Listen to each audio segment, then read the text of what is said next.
Good morning, everybody. It's wonderful Wednesday, February 17th, and this is a committee of Agriculture, Senate Committee on Agriculture. And we have a group of people with us this morning to go over the food school meals, universal meals bill, and our food security stuff that we've been working on. And before we get started with them, I wanted to let the committee know that Becca has sent a request asking for what bills that we thought we would get done before crossover. And so I've had Linda put together our food security bill, the universal meals bill, the food residual bills, the bill, residuals on farms, that one. I thought we would try to get Ryan's request done for the ecosystem services, advancing that. And then I've got on the tail end of that is the farm labor housing, and that we talked about yesterday. And I didn't know if there was anything else that any of you think of or thought that we were advancing that I might have overlooked. And so think about it. We can talk at the end of the meeting. Anthony? This is different, but are we also doing a letter about things money we want to see appropriated? A letter to appropriations? Well, yes, and some of that, Ryan's thing, we're gonna have Michael in and talk with him to see if there was language changes that might have to be done, or if it was just adding money to allow that to occur. But either way, it'll either be a letter to Jane and the Propes, or we may have to make some changes to allow it to happen. But it would be adding to what they're already doing. So the farm labor housing, depending on how we make out, I put that was in conjunction with Housing and Economic Development Committee. So Michael might be able to do something in his housing bill that would advance some of that money toward correcting that issue. I wondered whether maybe it's part of the universal bill. It's not the same thing, but we've talked about the farm share program, helping people buy into CSAs. And I don't know whether that's something that we would add to our request to appropriations, because it's not really a bill, but it's funding for it's called the farm share program. That's a program that's already running, but they run out of money. Right. Yeah. Yeah, we could put that down. Anthony, are you excuse me, are you understanding that there is money available for that now because of sort of unappropriated COVID funds from the first round, or is it something that's going to have to come out of the general fund? I'm honestly not sure. I'm really not sure. I just wanted to see us look into it. Okay. Yeah. And so Linda, our witnesses, I see Jim's with us. Is Rosie and Faye and Betsy on? Yes, and so is Trevor Lowell from the Agency of Ag. Yep. Okay. Well, we'll get started, and I guess I understand that everybody is is happy with what language we have drafted. And so I was wondering if we should have Jim go through any of the changes that he made. Did you make some, Jim, from our last meeting? I made very minor, inconsequential changes, which I'm happy to show you. Yeah, and I got a note from, I think Betsy, yes, that had reviewed that, and you folks are in agreement with those changes. So you want to run through those for the committee, Jim, so that we're all on the same page? Sure. Linda, can we co-host here so I can share my screen? You've been made co-host. Oh, super. Thank you. Let's see what this is. You there? And share that. Okay. Can people see that? Yep. Yep. Good. Okay. A little bit bigger. And minimize this. Okay. So the only changes were we had language here that is existing law that was not being changed. And I kept it in the first draft just for context. So I've taken that language out to make your bill a bit shorter and just replaced it with asterisks to show text that's unchanged. So that's a change I've made where I saw text that was not changing. And then we just clarified in two places that a list, this list here and a list coming up further in the bill includes any or all of the following. So this is trying to seek the highest level of student participation, which may include any or all of these things. So just to clarify, it's everything here. And then likewise, we have that same construction, somewhere down here.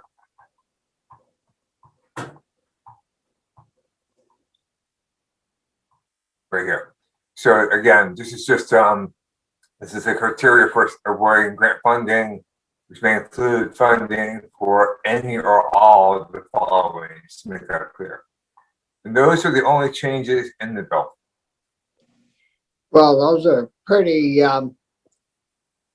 simple, straight up changes. So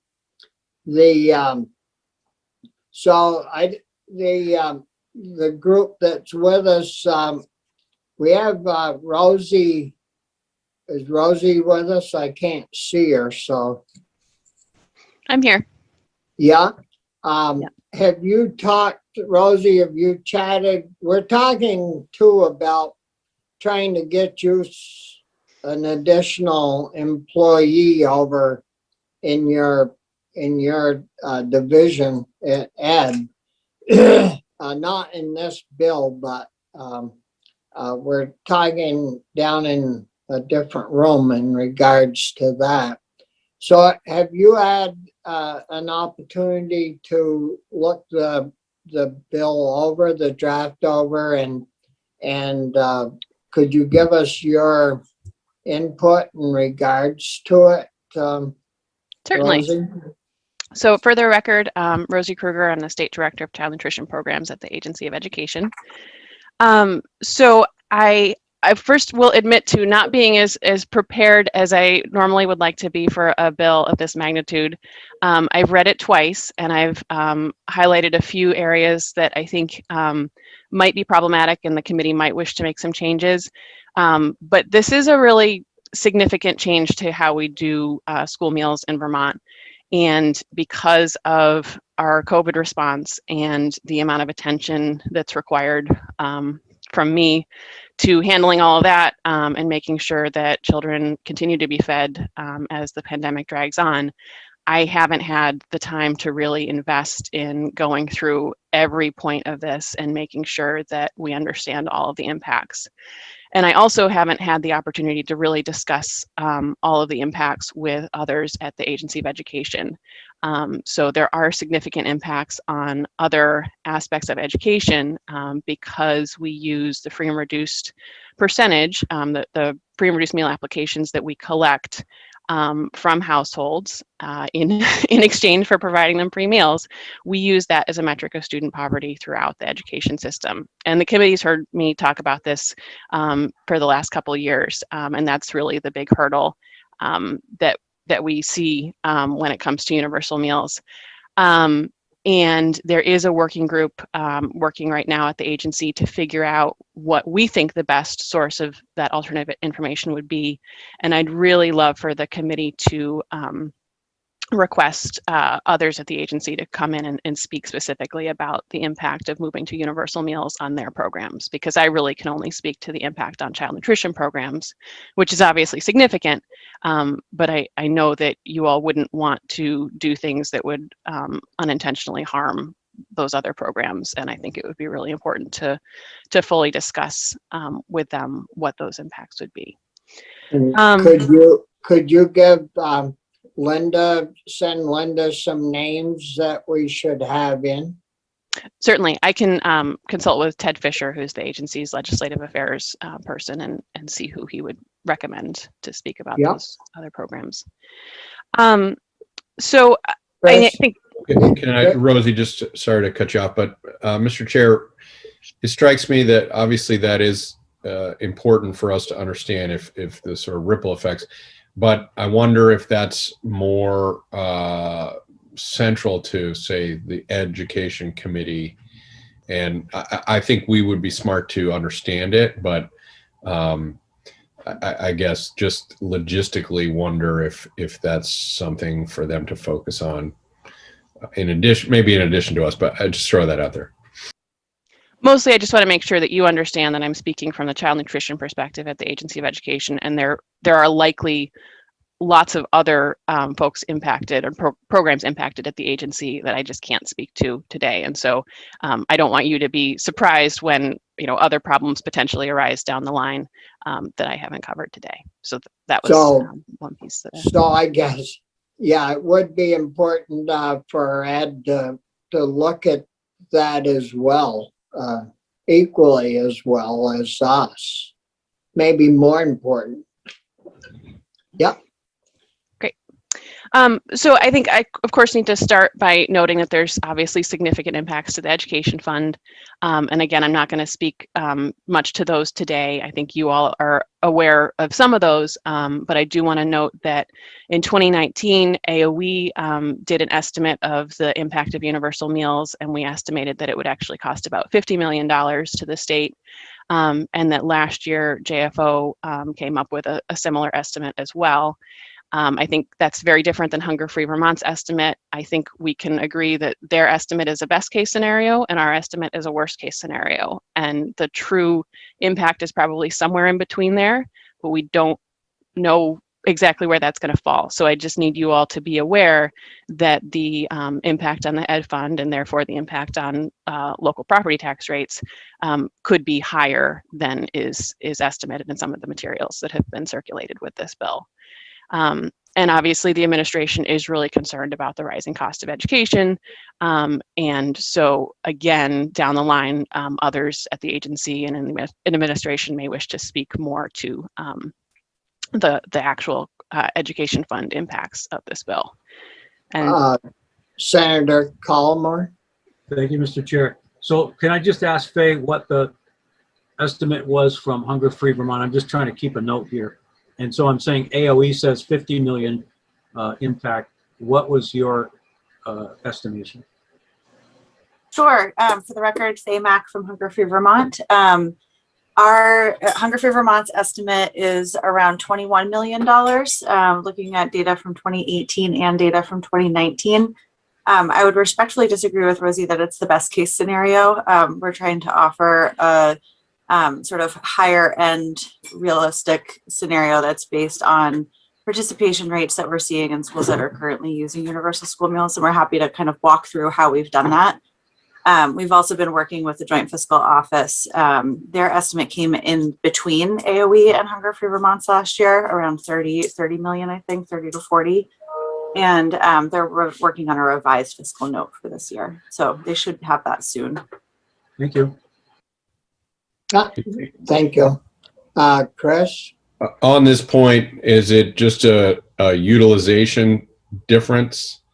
Like AOE says 100% of the students take it. You guys say it's 60%. Is that, I mean, just for my simple understanding, is that where the discrepancy lies? That's certainly a large part of it. So our estimate assumes that, you know, if you offer the meals for free, eventually all students are going to take advantage of that. Maybe that's not the case, and likely you're not going to get 100% utilization.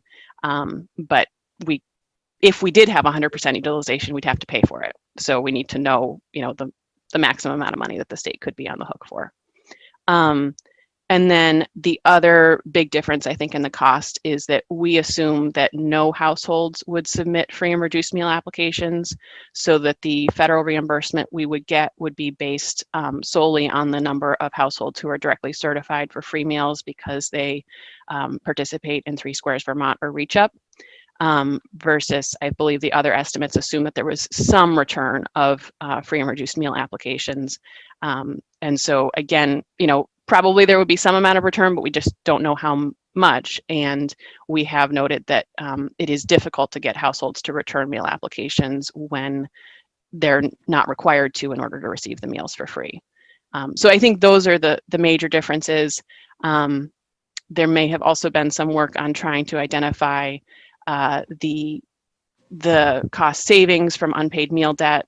And then we also looked a little bit at the impacts on things like the severe need rate, additional funds that schools get if they hit a very high free and reduced percentage that we're assuming they're not going to get anymore because they're not going to be able to hit that percentage.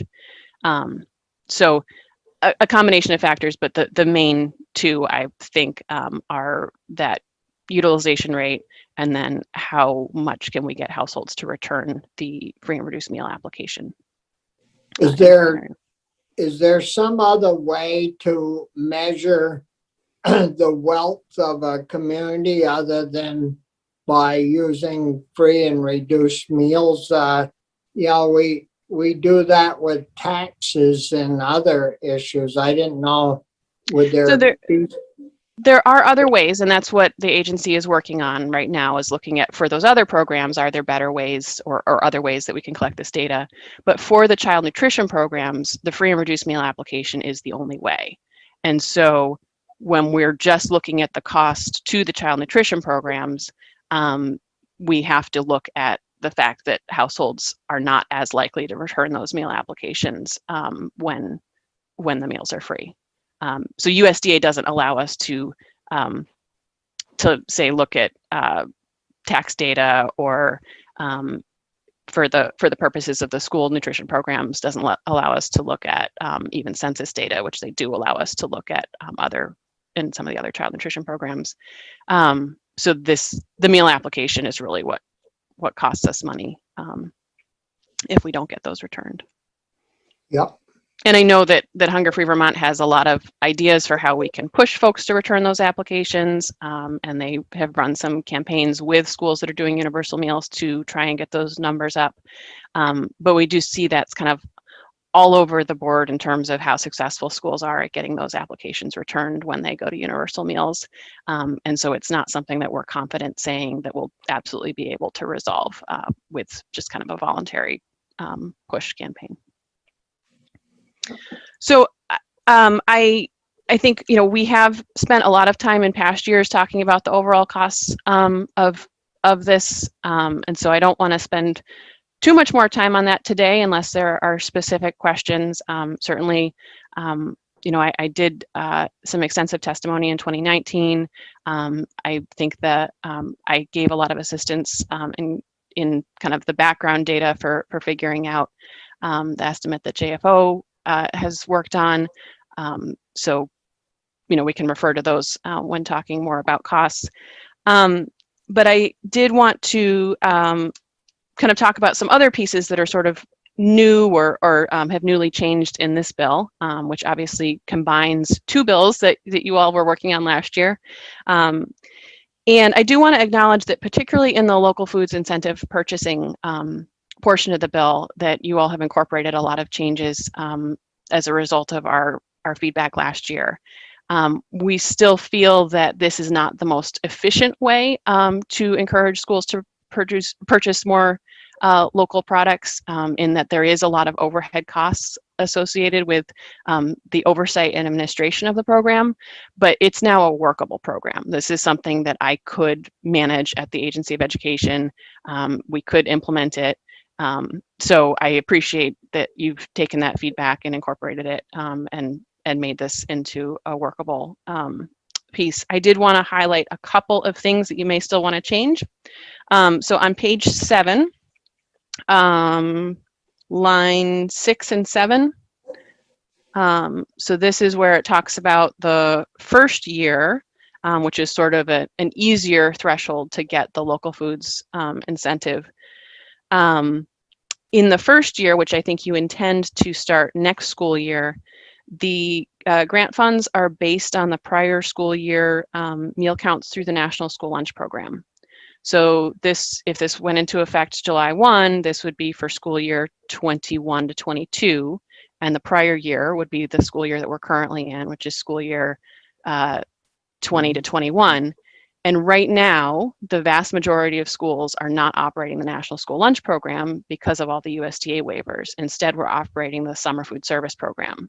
So if you wanted schools to actually be able to get money through this next year, you should add something in here that says for school year 21 to 22, it could be based on National School Lunch Program or Summer Food Service Program numbers. Just a technical piece to get what I think you're trying to get out of this. Also on page 7, line 20 excludes unique food products as defined in 9 VSA from being counted towards the local foods percentage. And I know there has been a lot of discussion in the committee about this, and I think that one of the reasons this is excluded is last year we raised a lot of concerns about combination foods and how we were going to be auditing that and checking to see, a combination food. I do want to highlight for you that by excluding those unique food products, you're excluding all bread products if the wheat is not Vermont grown. And many schools are purchasing bread from local bakeries. So Red Hen, Maria's Bagels and Berry, a lot of local bagel shops and bakeries are providing bread to school food service programs. And the schools are certainly counting that as part of their local purchases when they're currently talking about how much local purchasing they do. So that's a policy decision for you all to decide whether you want to include bread or not, but I just want to note that by excluding those food products, you definitely excluded bread. And go ahead. Mr. Chair, Yeah, Chris. could we get Betsy to comment on that? Because it doesn't sound like what we really mean to do. Yeah, sure. Betsy, have you looked at that? And I mean, should that, you guys think that should be changed? Yeah, I can look at it again, and Rosie, maybe you and I can talk. That was based on the experience in Oregon with a similar incentive where once they passed the legislation, all the existing school purchasing be like the equivalent of coffee cup in Vermont.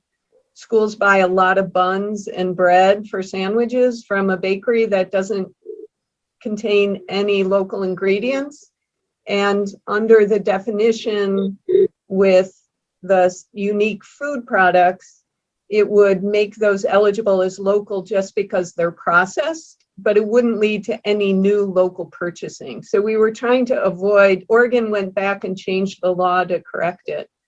I think what would be interesting is, my assumption is that bakery products would be treated as processed products under that definition. So as long as they had at least 50% Vermont product, they'd be eligible as local. But if there is a bakery that doesn't use any Vermont ingredients, it's just processed in Vermont, then at this point it wouldn't be eligible because we feel like it just wouldn't meet the intent, which is to increase additional local purchasing. You know, schools would just qualify based on some of their existing contracts for bread. Is this your sense of how some New York schools were at 67% local? Is this part of the definition game that your sense is what's happening there? Or Well, Vermont, I mean, New York requires 75%, I think, New York ingredients. I think they got to such a high percentage because they have large processors, like Welch's grape juice qualifies. They have a lot of New York milk, that all is qualifying. I'm not sure what else falls in that, but they do specifically require New York ingredients in the processed product. all right, thank you. So, Rosie, would that work if the processing language was put in there? Well, so what I was trying to convey to you last year is that I really don't want to be responsible at AOE for deciding whether a product is a local product or not. That's just a level of additional work that we don't really have the understanding or the resources, or, you know, that doesn't make sense for us to do at AOE. Now that you have the local foods definition, now that that has passed last year, my suggestion would be to make use of that and put it on the vendor to meet the, you know, if the vendor is attesting that they meet Vermont's definition of local, then that's on them. And I don't entirely fully understand how the local foods definition law works, but I believe there are some ways of dealing with vendors who are calling their item local that don't actually meet it. And so I guess I would prefer to run it through that and say that if the vendor attests that they meet that definition of local, then the school can consider it to be local and count it towards their threshold. That would be my preferred way of doing it at this point.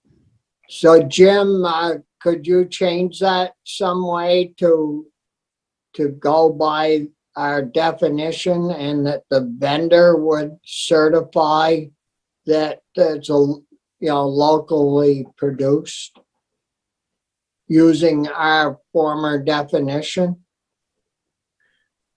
Yes, so this is only with respect to unique food products, correct? Yeah, so that if they're supplying a hot lunch, if a vendor's supplying a hot lunch program within Vermont, that they would be using the local criteria that's established in law, and they would certify or be responsible for meeting those conditions. Okay, yeah, we'll do. Would that ease it up, Rosie? I think so. Again, I'm not super familiar with the new local foods law, but my understanding is that you are setting out a criteria for what can be labeled local in Vermont. And so it seems like if a vendor meets that criteria, then it would be appropriate to include them here. I'm not sure if that's the case, if I'm understanding that correctly. I'm not sure that it makes sense to limit it just to the unique food products. It seems to me that it would actually save us some time overall if you just said anything. Yeah. So if it's apples, we're not having to check to see were there any New York apples included in the case of apples, that sort of thing. Yeah. Chris has a question.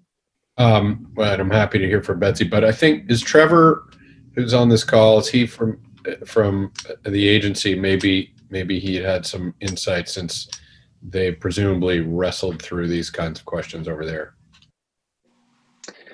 Yeah, I'm happy to provide some. I'm not the lead on the local definition, but I've been part of the team. So just prefacing my comments with that. But for the record, Trevor Lowell, I'm the Farm to Institution Program Manager at the Agency of Agriculture.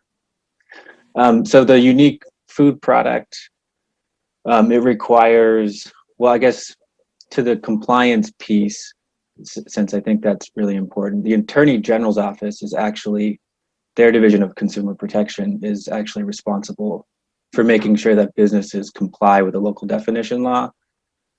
Their approach, given that this is a new change for businesses, is basically to sort of work with them in the first year or so to help them get to that. So I'm not sure, and I can't speak for them as far as how they would go about making sure that certain businesses are in compliance. My understanding is if it was something that was egregious, that they would step in and work with the business or the vendor to make sure that they are in fact in line with that law.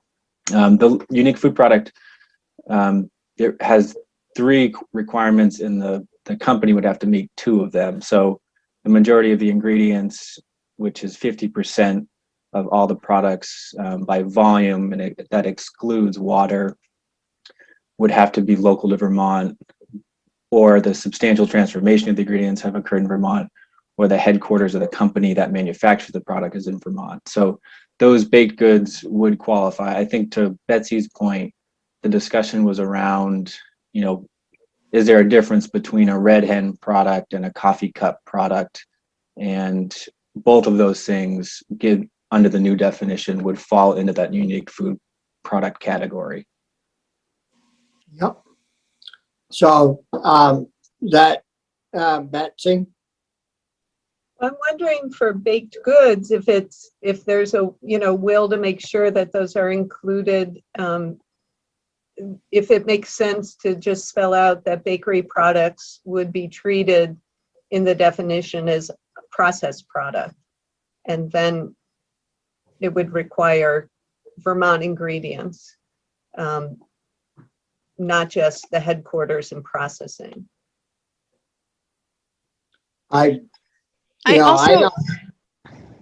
Betsy, Rosie? I just might push back on the idea that coffee cup and red hen are, different from the impact on the Vermont economy. And this is not really my area, but from a school's perspective, while Red Hen does purchase, does include some Vermont flour in some of their products, I believe that the products that they're using for schools generally are not necessarily including Vermont flour. And so really you're talking about, there's a different price point, there's a different potential, the product has a different taste and but it's not, there's Vermont employees making the product, it's being distributed around Vermont, it's made in Vermont. I'm not sure that there actually, from the school's perspective, is a huge difference between those two. And so I think you need to make a policy decision about whether that's something you want to incentivize or not. Well, I would think that if there's a Vermont company employing Vermont people, from buyers to the delivery guys, and all in between, that you'd have to consider that, or I would think we'd want to consider that as a local business that's helping our economy, and that's where we should be trying to spend our money. Chris? It might come across, or might be a place to think about the percentages that we're asking schools, because I totally agree. I mean, we've been focused on farms, but at some level we are talking about jobs. That's a very laudable goal. I mean, it's foolish on us to import this stuff. But maybe it speaks to not talking about 20%, but starting to talk about 30%, or trying to figure that out. I don't know. Yep. So that's certainly a lever you've got. yeah.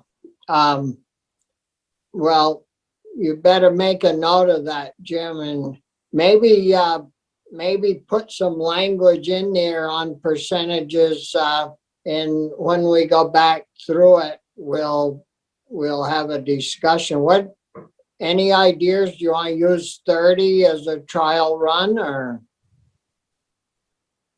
Well, Betsy, do we have any shot in the dark? I mean, if we're more liberal on what we're including, I mean, New York goes to 30, I think. And we talked last year about the idea that what a shame if because it's retroactive, if you land at 29% and you've invested a significant amount of money, but then you get zero because you're a percentage shy, which is why we came up with tiers.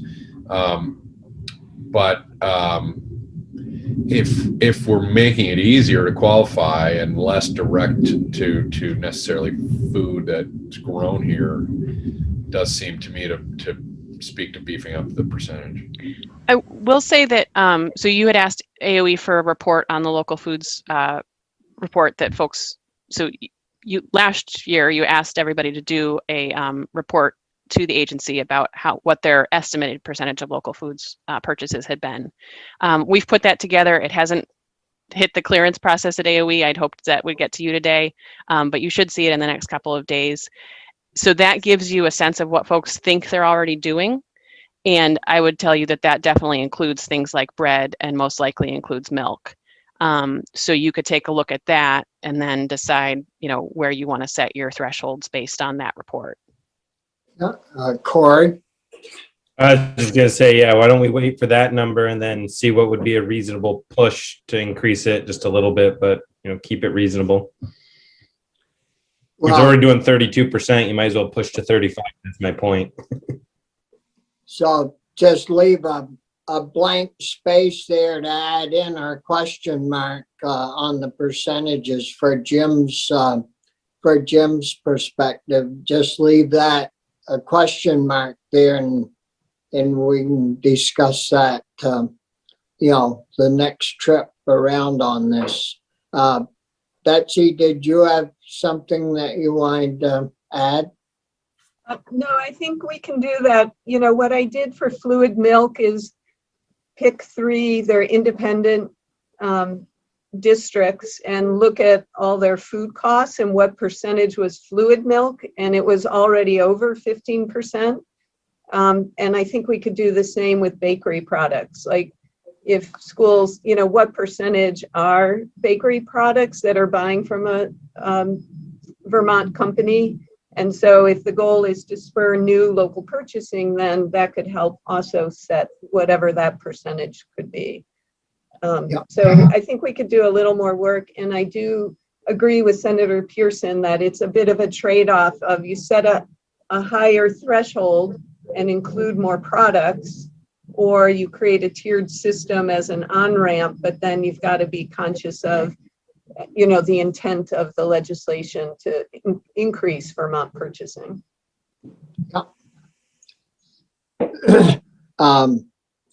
Okay, Rosie.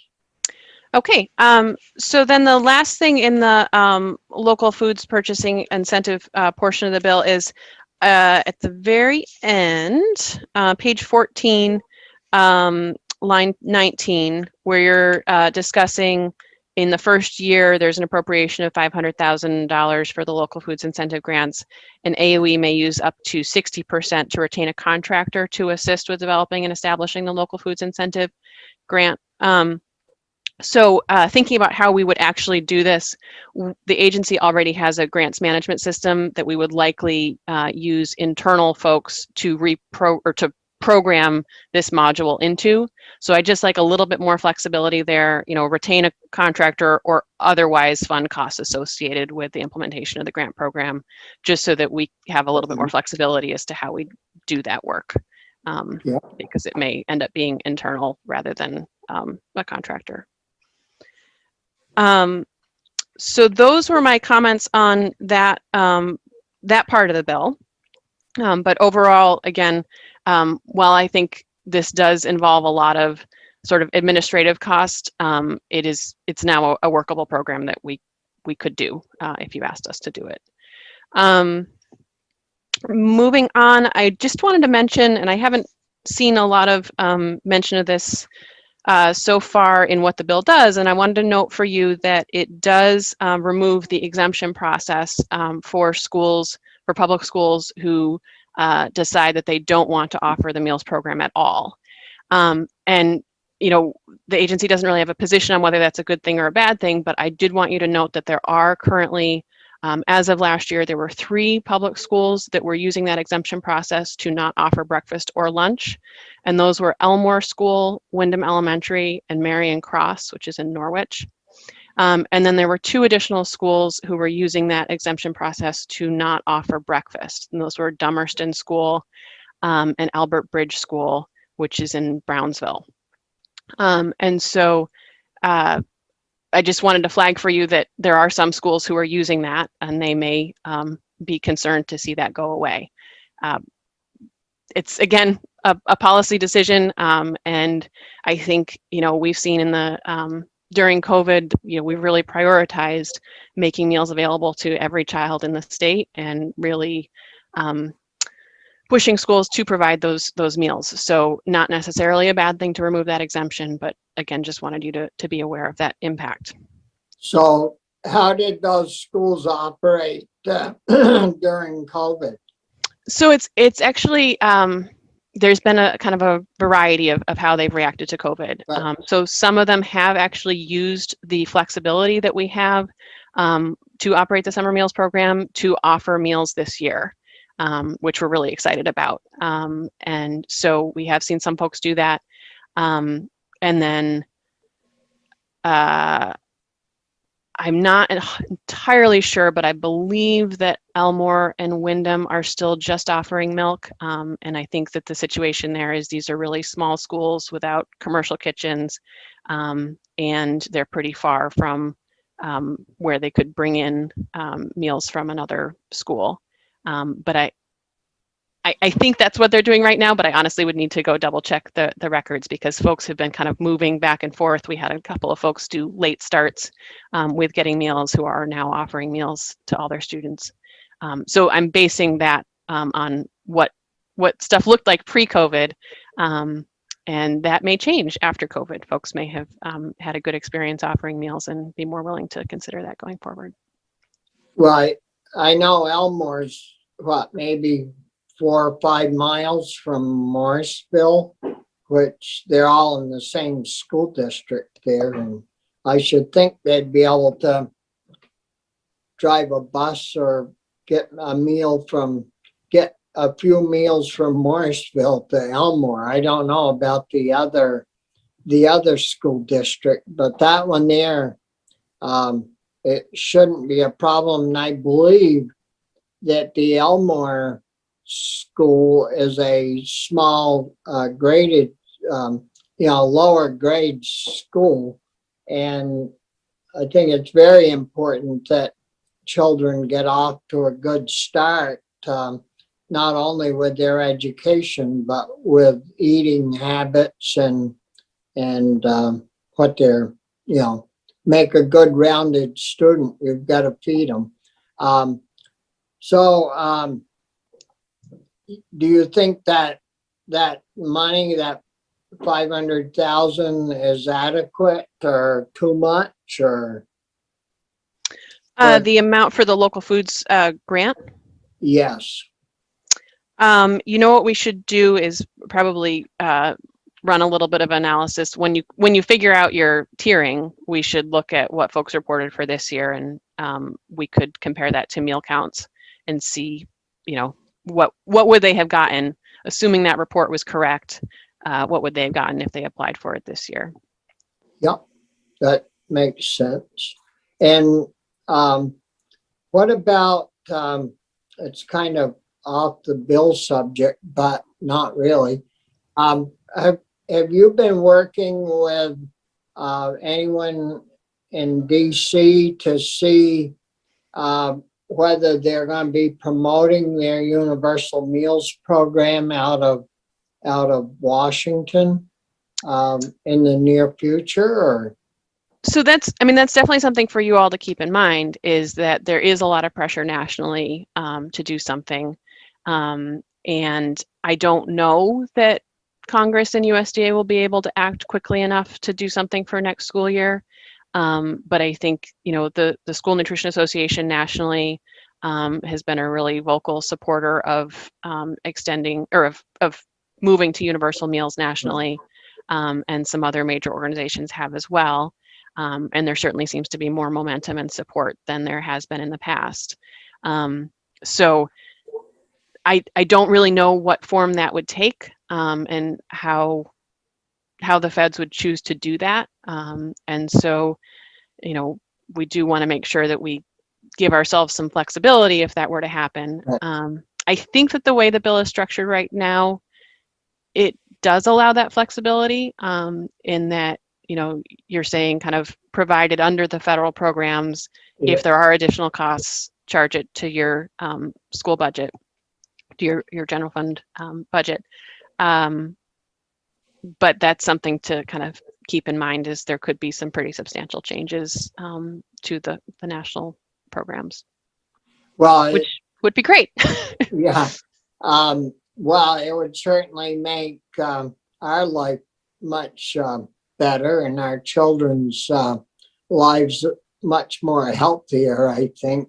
But the part of our thinking was to move this along, was to get ready so that if that did happen, that we had all the ducks in sort of lined up to take advantage of that. And so we talked a lot about that, and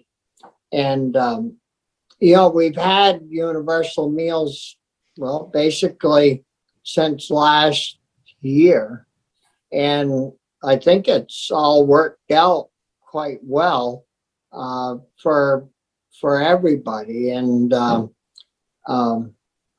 I haven't got a clue what that costs, but I would expect it's been more pricey than a system set up with school in normal circumstances, because you had all that delivery going on, and, you know, buses running around with meals in there. And so, Well, the overall cost of that additional service certainly has added cost to the program, but overall, I think the program has been cheaper for the state and local level, because right now the feds are paying for all of the meals, and so that's really one of two huge differences between what you're proposing and what we're doing right now.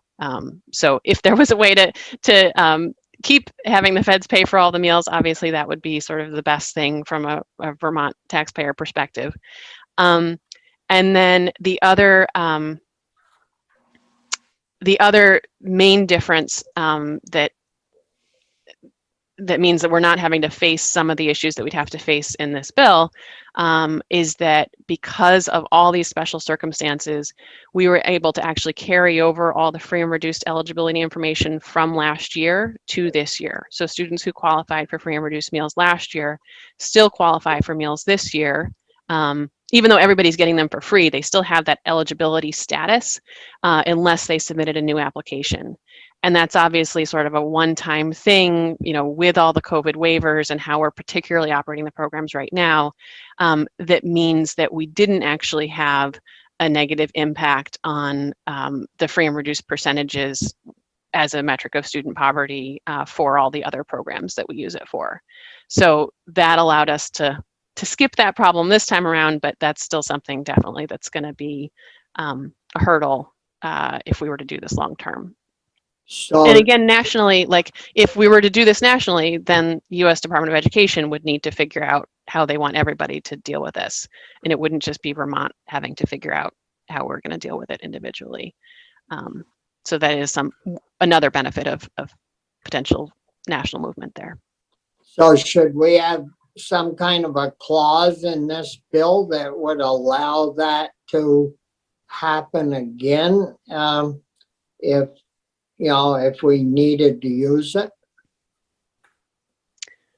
I'm not sure I Yeah. understand what you're proposing.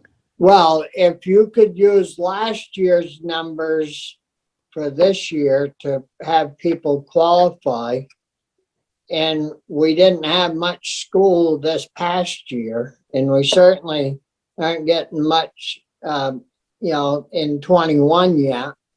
Why not have a clause in the bill that would allow you to use the figures you've been using for the first year of this program, if we can get this passed for So free and we don't reduced. have the authority to do that. The feds tell us how we need to use the free and reduced percentages. So the federal regulations are what has allowed us to carry over last year's eligibility. But we couldn't say, for the purposes of the child nutrition programs, the state can't dictate what information is used. That's something that the feds get to decide.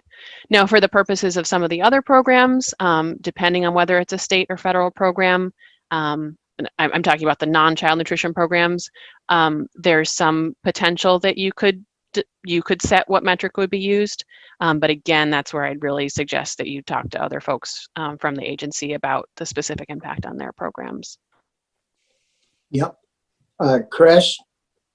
Rosie, I want to go back to the beginning where we were talking about the need for these applications to, make sure we qualify and maximize federal dollars, which is on all of our minds. And I think you were expressing the concern that if we just make this universal, the motivation drops, right?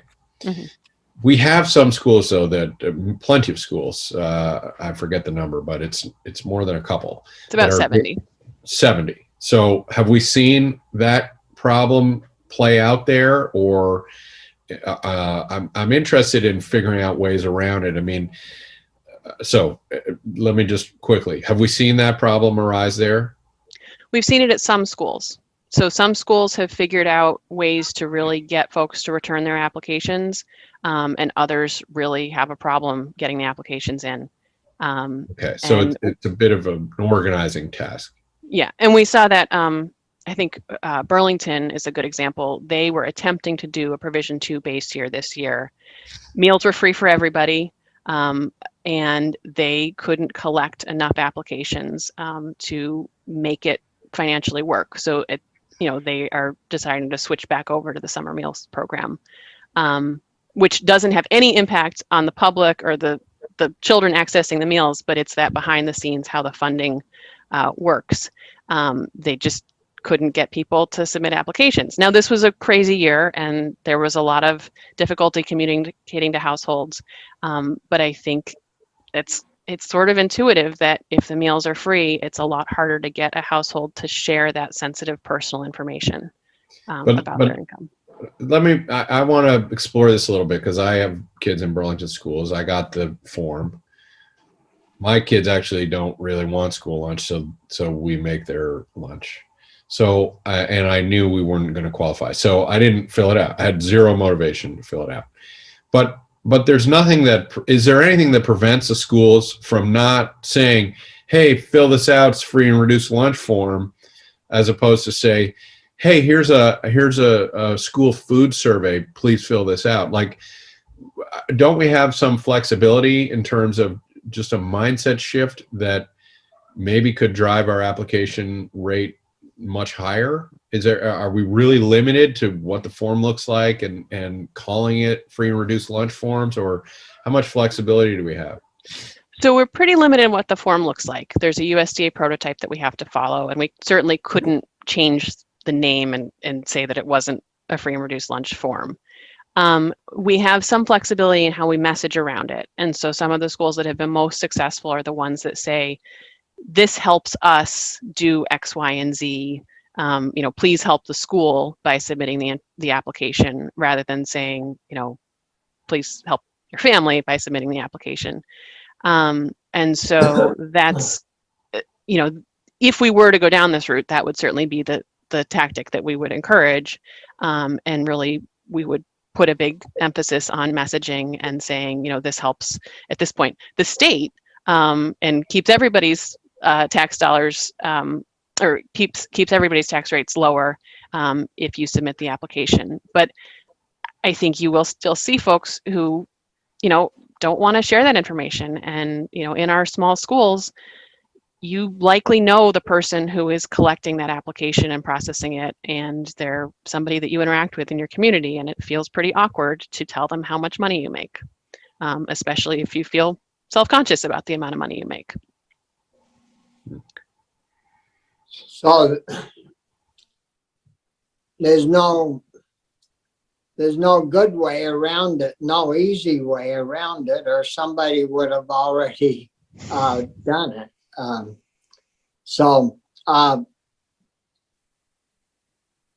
Did Faye have a?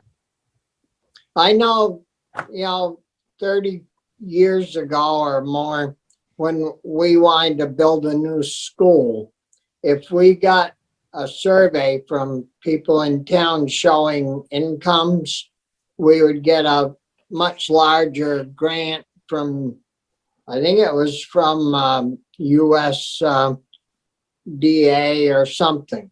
And we hired one of our teachers, and what their job was all summer was to go to every household and collect this data that would show our incomes.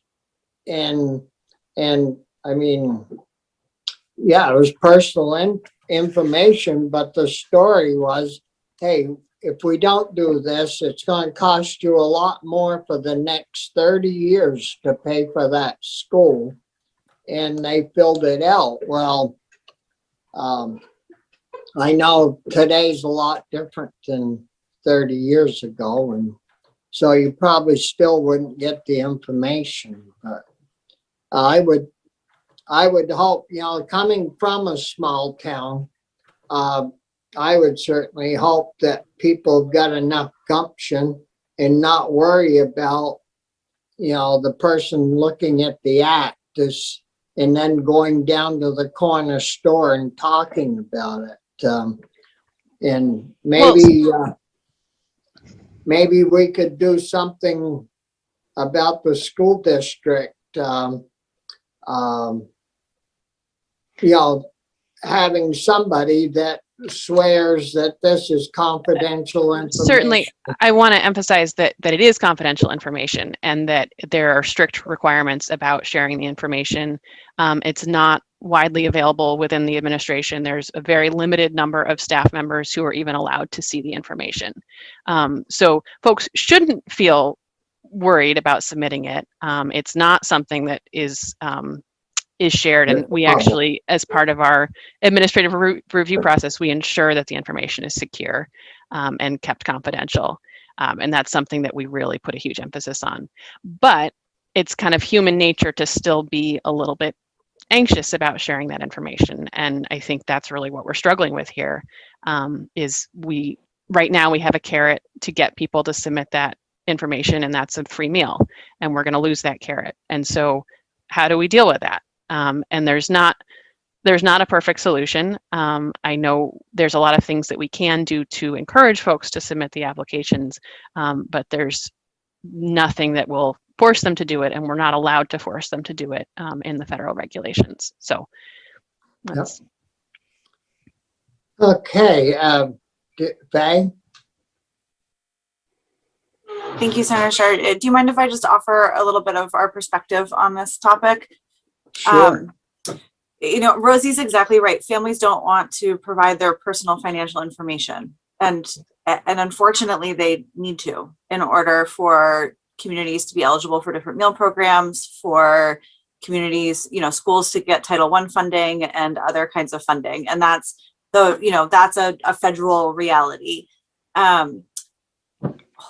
Not giving kids, the application is something that I think we all, as the adults in the state, can figure out, and not having kids be able to access free meals because they and their families feel shame and stigma around sharing their personal financial information shouldn't be a thing. There shouldn't have to be that kind of carrot. We really actually see the opportunity of moving to universal school meals and as a really exciting opportunity to actually shift the narrative for families around this form. So for most of the schools that would be moving to universal school meals, they would need to collect school meal applications in that first year, like in the story around Burlington that Rosie was sharing.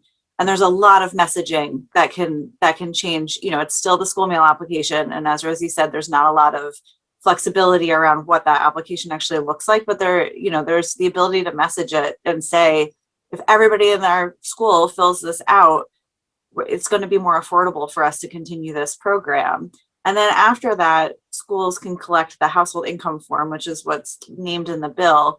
And then it's totally separate from school meals. It's just a form like your emergency contact form and all the other forms that families fill out. And schools have the authority to make that form mandatory, which they can't do for the school meal application.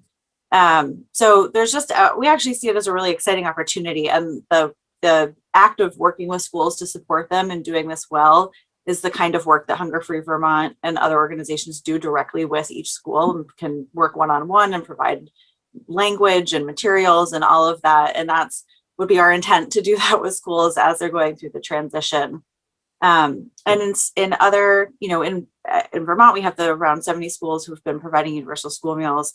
In other parts of the country, there are whole cities, New York City, Boston, a few other cities who've been, every school in that city has been providing universal school meals for a long time. And I know in New York City, at least, they reported they really looked into it because they were really worried about this too, because nobody wants to lose the federal funding. And they found no decline in the forms being returned. And so as you move forward in this, if you're, I think it'd be great to hear from other folks within the Agency of Education. We'd also be happy to help connect in with folks from New York or other places who've also had experience with this at a bigger scale too. Well, that's good. So even in New York City, they've been still filling out their forms and getting them in. Of course, nobody knows their next door neighbor in New York, so they don't care, right? Well, I think everybody feels, even if you don't know the person who you're giving your financial information to, you still feel like you're sharing personal information with somebody, another person. So I think that's there for all of us, no matter what our incomes are. Well, and it is working in places in Vermont. Thank you, Mr. Chair. Faye, I just want to make sure I understood what you just said. Apart from the school meal application form, you said that schools in Vermont have the authority to require parents to disclose their income? So schools have the authority to make certain forms mandatory. So like filling out your emergency, your child's emergency contact form. The school meal application cannot be made mandatory. Schools can make an alternative form that collects financial information mandatory. How they enforce that is up to the school. I don't think that they're not going to expel children if they don't fill out the form or something like that, but it helps make it part of that packet of forms that you get as a parent at the start of the year that you fill out. But they are not legally, federally allowed to do that for the school meal application. I was never aware of that. I had a student go all the way through school. I was never asked how much money I made. Right. Well, so they don't do that now because they use the school meal application as a proxy. But I mean, apart from the school meals situation. Right. Right. So they don't ask they ask the way that schools right now collect financial information about households is through the school meal application. And with universal school meals, that school meal application will eventually go away. And so there's just a different form, and you have more flexibility in what's asked on that form. It can be more friendly. It can be more simple. And so you weren't asked, you were asked that just because you received the school meal application, and it depended if you gave it back or not. Okay, thank you. Mm-hmm. Chris? So Faye, help me just play this out a little bit. I think the way I hear you describe it is it's two steps. There is this school meal application that would be sort of something we would have to work really hard to get every parent in the state to fill out once. Mm-hmm. And after we do that, then we shift to a different system. Just help us understand that. Is it A and then B, or you see my question? Yes, I do. And it's, and Rosie can fill in as well here.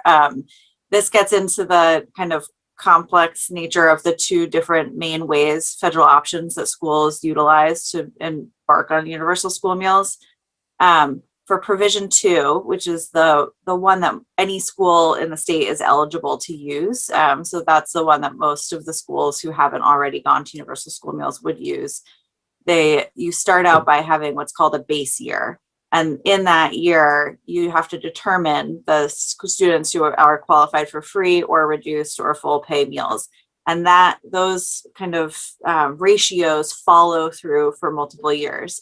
And so schools then are certified to offer universal school meals for a certain number of years. And then they either need to redo that process or they can tap into census data and other data to show that the economic situation in the community hasn't changed significantly and they can continue on. So there's a chance for some communities that every 4 or 5 years, they will be asked to fill out the school meal application, or they may not need to for many, many, many years. What then can happen in the interim is, as Rosie has shared, there are other programs within the education system that rely on knowing kind of poverty rates within the school and how many students are low income. Schools can use the school meal information as that information, but they can also collect the information. And so that's where the alternative form comes in. So for most schools, right, you have year A is a big push to get all the families to fill out a school meal application. And then years beyond that until maybe they need to do that big push again, there's a different form that they can use. I'm Chris? sorry. I do have one. I'm sorry. This is a question for Rosie, and it's probably an impossible question, but I'll ask it anyway. None of us, it's not lost on us what you said the first time you met with us this year, which was take it easy on us. We've had a hell of a year. We've had a hell of a year. Everybody has, but no question, you know, the workload that you've been under and folks that you're working with, that is not lost on us. We also know that before you were the director, you were, I guess, the assistant to the director. There was 2 people doing the work you're doing, and that hasn't happened. That you, I guess, are now just the only person, right?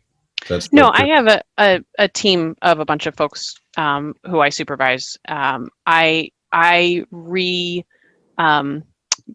We recoded the assistant director position to somebody who works directly with the schools because I needed an additional person doing that work more than I needed somebody helping me manage the team.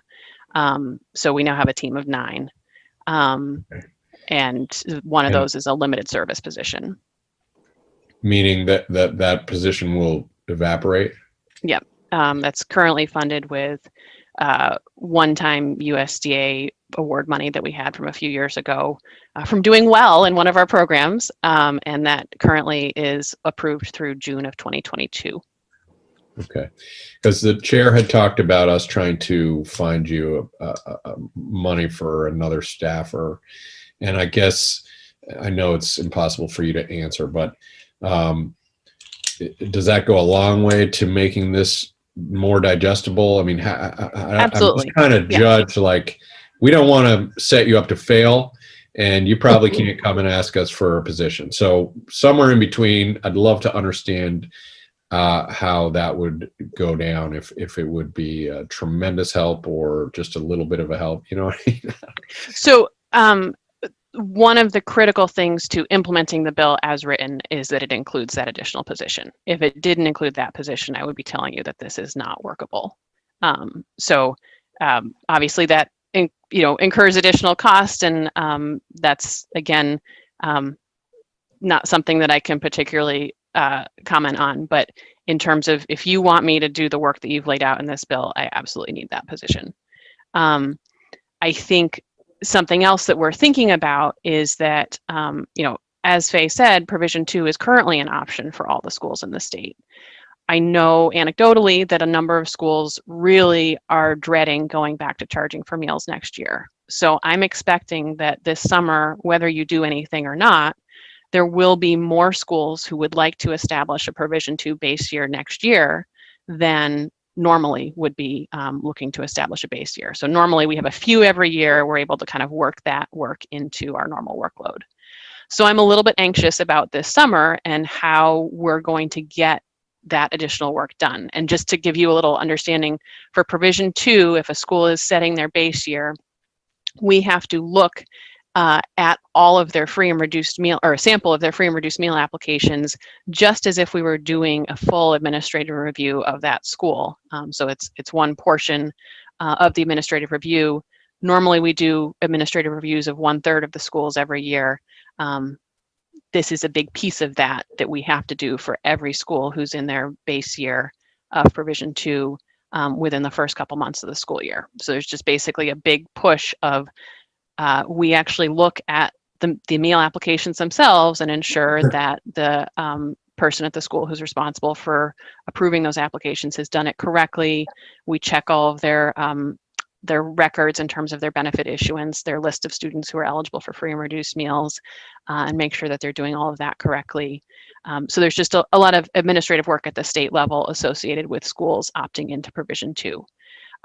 So, you know, we'll figure out a way to do it, but I am anxious about that increased workload on the team this summer if we're right and a bunch of schools do decide to go ahead on their own and do Provision 2 next year so that they don't have to go back to charging for meals. Well, we'll try our hardest not to break you. Well, and there is, schools are getting a tremendous amount of money out of Washington right now, and there's more coming. I would think that, with all this extra money, they ought to be able to feed the students without burdening anybody, really. And if you figure it all out, the same people pay. The ones that pay their children's meals are usually the same ones that pay the most in taxes.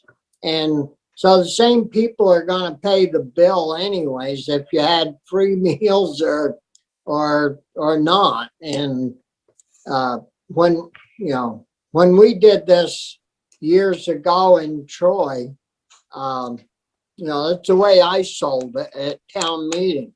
And hell, we had free meals for years until I left the board, and the school just picked the bill up, and it didn't break anybody, I'll tell you. Anything else for us, Rosie? I don't have anything else for you. I'm happy to, those 3 notes that I mentioned about specific citations, I'm happy to just send those to Jim directly. Yeah. Good, and you'll send us over to Linda some names, other folks that we might want to hear from. Linda, I think you should just talk to Ted Fisher, and just he can get you names. Yeah. Any other questions? We've got another crew coming on here in a few minutes. Any other questions for anyone, committee members, guests, invitees, anything else?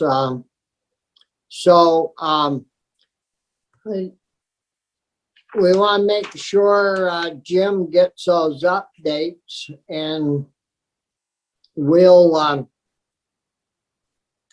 get this. I mean, this is a priority for us to get out this year. And so we'll get back on it next week and try to get it all in order and move forward from there. So if there are no other questions, I would just want to thank you, Rosie, and Faye, and Betsy, and everybody to be with us, Trevor. We'll stop now and get ready for our next group in a few minutes. Morning, everybody. It's good to see you folks from the New England Ag Businesses and Feed Alliance folks. And we've had Margaret on a few times already and talked about some of the ins and outs. And so glad that you folks could be with us. And Margaret, you want to lead off? And I don't know just exactly how you want witnesses to testify or talk to us. And so welcome, and you can introduce the guest as we go through your presentation. All right. Thank you so much for having us this morning. Maybe Margaret, we should have the committee introduce themselves quickly. I'm Bobby Starr and I chair the committee, and Chris Pearson from Chittenden County. Anthony Polina, Washington County. Brian Collmore, Rutland County. And Corey Parent is from Franklin County, and he's our new member to the committee this year. So, well, go ahead, Margaret. Sorry to interrupt. So thank you so much for giving us this opportunity. I hope that this will be a very exciting presentation for you. There's a lot of fascinating information going on in the agribusiness community right now. We're going to start off with John Clark and then move on to Andy Dugan, and then playing cleanup is Art Whitman. We also have with us today Rick Zimmerman, who's the executive director of this group. And I'll let each speaker introduce what business they represent as well as they get started. So we'll start off with John Clark. Hi, I'm John Clark, and thank you, Margaret, and thank you to all the senators who are making time for us today. It's my pleasure to serve as president of the Northeast Agribusiness and Feed Alliance. We cover New York and all of the New England states, so it just technically, point of order, it is the Northeast Agribusiness and Feed Alliance. Glad that we could meet today. We're roughly about 300 dues-paying members, predominantly started out in the feed manufacturers and feed dealers, retailers business. We have many ingredient suppliers, such as myself. I am in the natural feed additive business. For FeedWorks USA, we don't make the feed, we just make it work better.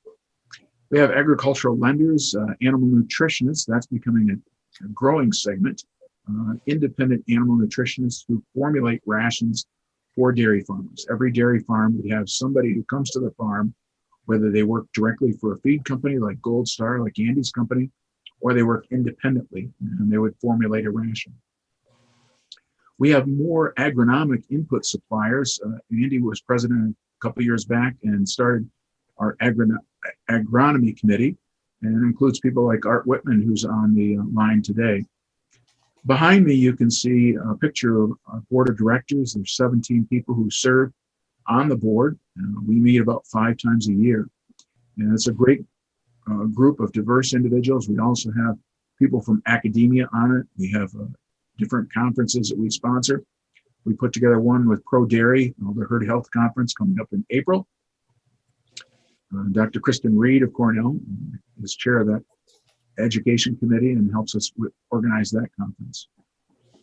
When we look at the dairy industry here in New York and New England, we look at a consolidating industry, yet one that is ever striving to be environmental stewards, better environmental stewards. They look at the water quality and making sure that they have abundant water available for the cows, but also treating that water judiciously and make sure that they are good stewards of the land and the water. We think we have a great proximity to markets here in the Northeast, and we know we face intense competition from other areas. But I would let the senators know that throughout this, particularly during the past year of COVID, we've seen farmers be that resilient person to start up their own processing themselves and do on-farm processing. And thus, I hope the Northeast Dairy Innovation Center will key in on that and help those farmers with that situation. Because farmers predominantly are great people to work the land and milk their cows, but they haven't always been involved in managing the marketing of their products. So I think that Northeast Dairy Innovation Center is great. And that will probably work hand in hand with a group of scientists from Cornell called the Pro Dairy Unit, which is an extension unit, is an outreach unit, and just is a wonderful group that helps from junior members, from high school seniors and juniors and seniors, all the way to those who produce the products that we consume. I wanted to mention that the Junior Dairy Leader Program, which has those high school juniors and seniors in it, of about 25 kids, is something that the Northeast Agribusiness and Feed Alliance supports financially, and we also put together a module for them. For me, that Junior Dairy Leader Program hits home because my daughter was part of that several years ago. It changed her life, and she is now in the dairy nutrition business. So it's a very valuable program, and we hope that Pro Dairy can continue to work with Vermont in a much more close manner. So I would encourage you to support those efforts. Pro Dairy also takes a team approach when it looks at dairy farming, talking about financial management, human resource management, dairy feed management, and water quality management. Before I turn it over to Andy Dugan, I would just mention that personally I represent a company called Feedworks USA. Feedworks has a few different feed additive products, one of which is called Agolin. For those of you on the call today, Agolin might get your attention because it was the first product in the world to be registered by the EU to lower methane production as well as improve feed efficiency. So it lowers methane production and improves feed efficiency, which that yields to an improved carbon footprint. We have done research with a well-known, the preeminent world leader in enteric emissions, Dr. Frank Mittler, out at UC Davis on our product. We're also working with Agrimark members in New York and New England and implementing this technology. A couple of their customers, Nestle and Barry Callebaut, are supporting the implementation of that technology for those members to get to the net zero initiative. So we all play our parts in working with dairy farmers in a variety of ways. Yes, as someone in agribusiness, we want to be profitable, but we also see the future and we want to be able to support a sustainable environment for them. And we've got products like Agolin, which will help them with that. I'll turn it over to Andy here, unless there's questions or comments for me so far. Well, we probably should try to get through the presentations and then the committee can go and ask questions after we get through. Great, thank you, Senator. Yep. So, Welcome, Andy. Yes, hello everyone, and thank you for this opportunity. In the COVID world, this is a fantastic way to still face-to-face communicate. I run Gold Star Feed and Grain. We have feed mills in New York and in Maine, none in Vermont. However, I point out that Pool and Grain, Phoenix Feeds, Green Mountain Feeds, just to name a few, are all members of the Northeast Agribusiness and Feed Alliance. So we speak with them and for them, I point out. You know, you people would know the scope of the Vermont dairy feed industry better than I, but mostly feed companies inside the state and certainly some feed companies outside of the state would ship into Vermont because it's a great market. 135,000 cows, 675 farms, with a reasonably good average size farm. So those are very attractive. You have milk processing, certainly world famous Cabot cheese, Crowley, Vermont creamery, maybe not world famous, but US famous. So those are very good things for the dairy or feed industry in the state of Vermont. The feed industry is coordinated through literally 100% precision feeding. Every feed company that I'm aware of uses what we call a rumen model, which is able to lower nitrogen intake by on cows and therefore lower nitrogen output for very efficient diets. And we do that with our own on-farm consultants as well as with private consultants. So a private consultant would do the same work as our people will, which is on-farm management, interaction, I'll call it, perhaps giving guidance or a sounding board for the professional farmer to bounce ideas off of. We regularly and consistently analyze feedstuffs that farmers produce, especially haylage. There's quite a bit of variation in the crops that the farmers grow, and frequent forage analysis then gives you the opportunity to change the diet around the farm produced forages and to keep the diet very efficient. So the extreme would be someone that grazes their cattle in the summer and is 100% pasture would have an entirely different diet than someone that feeds their cows in the barn year round with corn silage and haylage or hay. So that's the extreme, but we nuance that literally every single day. The old ration balancing, which was, if you see my thumb, is like close enough, that is long since passed.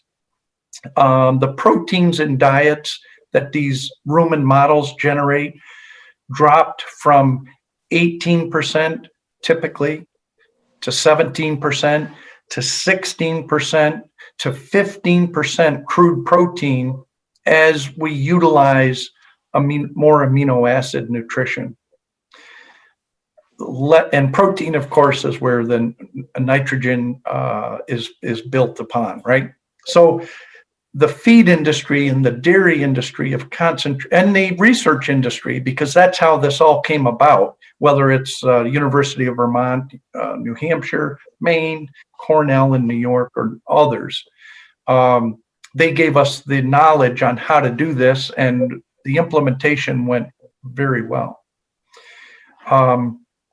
As our people are on the farm, they look for non-nutritional things like cow comfort, cow breeding, records analysis, something that in the old days, and if I say that is 10 or 15 years ago, another odd thing, phosphorus in cow diets used to be regularly balanced at 0.6%. And if a cow didn't breed, or if a cow looked cross-eyed, the very first thing a farmer or a feed salesman would do was increase the phosphorus in the diet. Again, working with all these universities, they proved conclusively that cows can breed very fine on lower levels. So over that last decade and a half, the phosphorus levels that we balance diets on have dropped from 0.6% to 0.5% to 0.4%. And today we're tickling 0.35% phosphorus in the diet. In many cases, the phosphorus is totally made up of what the farm produces, haylage and corn silage, and the base amount of phosphorus that comes in through the feedstuffs like corn meal that a feed company would provide, soybean meal, very little rock phosphorus fed to cows anymore.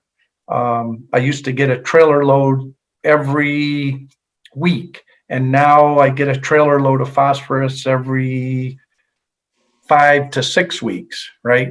We just aren't adding as much, and the cows are doing perfectly fine. So having that on-farm connection is enabled us to listen to the research that the universities do and have a continuous feedback loop, which benefits the farmer by lowering their costs as well as the environment, and is a perfectly good way to run a feed business, I would point out. So a lot of on-farm interaction is very important to our business. And precision feeding is just like a hand in a glove, right? That is the, most feed companies use a rumen model, we call it, which is the mechanism to provide precision feeding. And every private consultant would use a rumen model to provide precision feeding. Let's see, kind of wanted to mention one of the benefits of, so we had the research group and we have the private industry group and working together. In New York, we've also had a university outreach called Pro Dairy, and that's another group that is providing on-farm and farm training, and feed companies support that and others by attending and having our own people learn that. So that outreach helps everyone.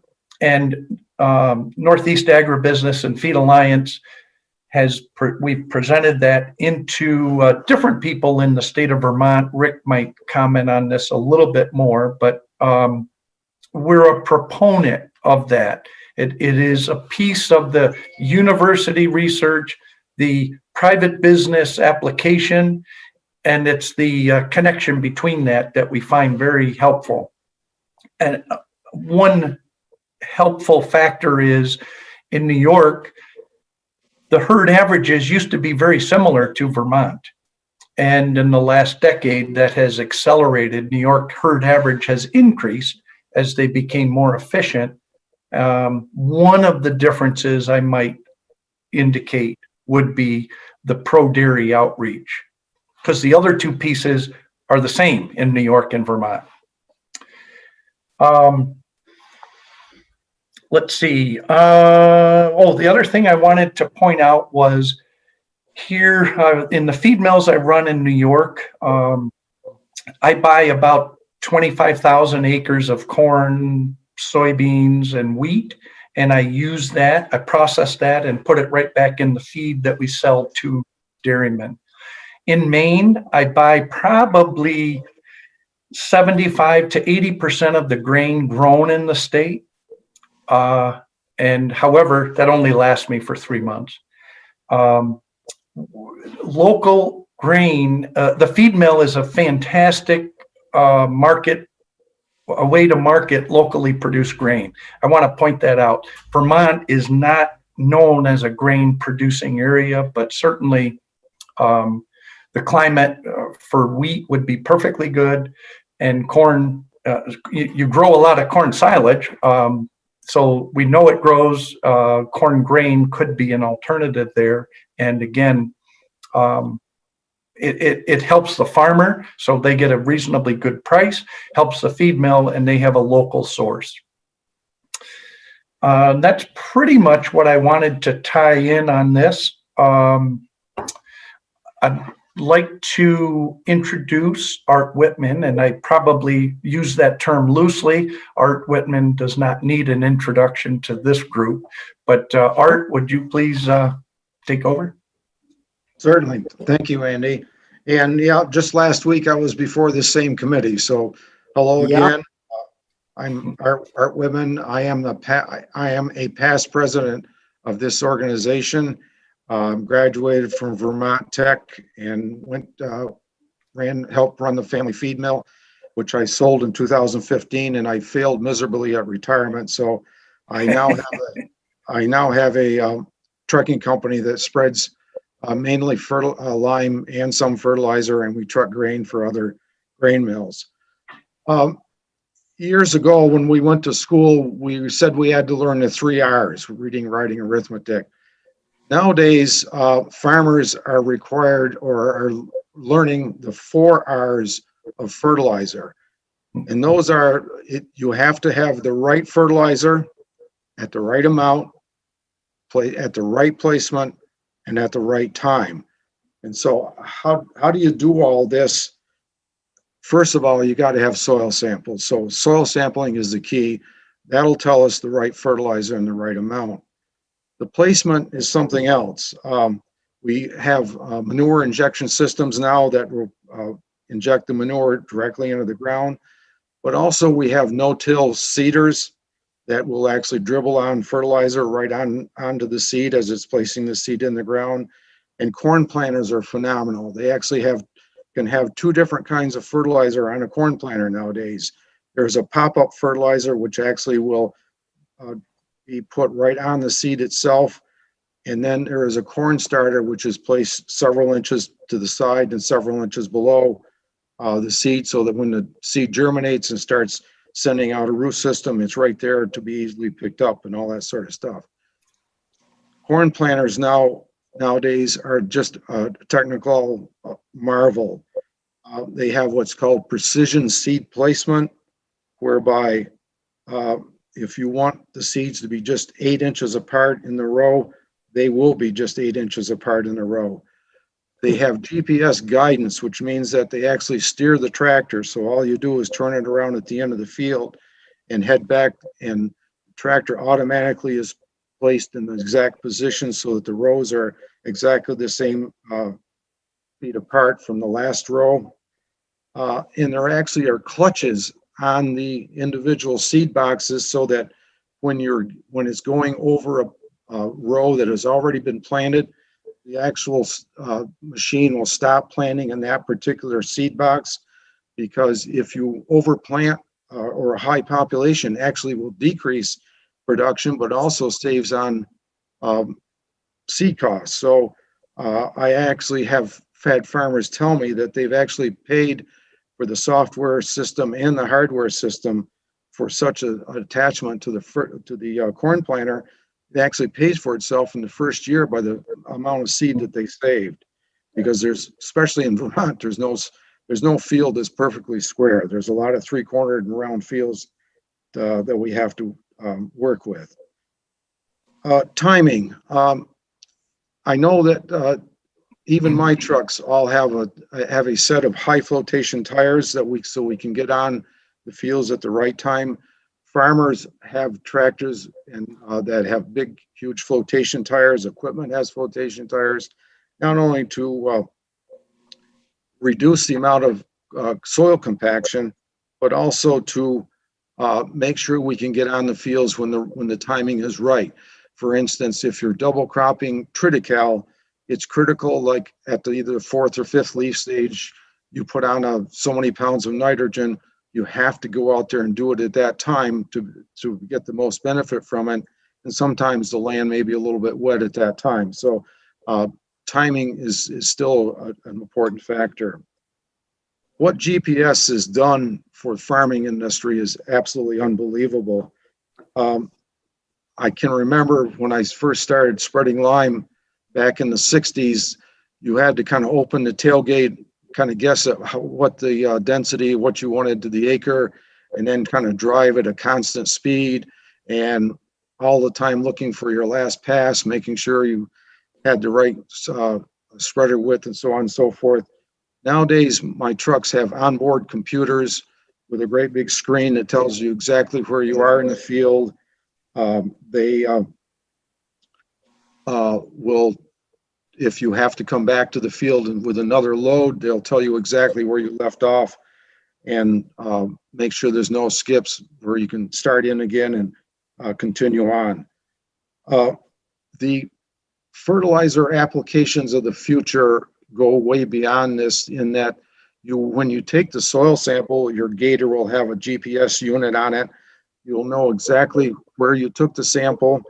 You then, after it's been analyzed, you will be downloaded into a software system that will download into the truck, And the truck is not just a ordinary truck. Its truck has several compartments on it with several different kinds of fertilizer in it.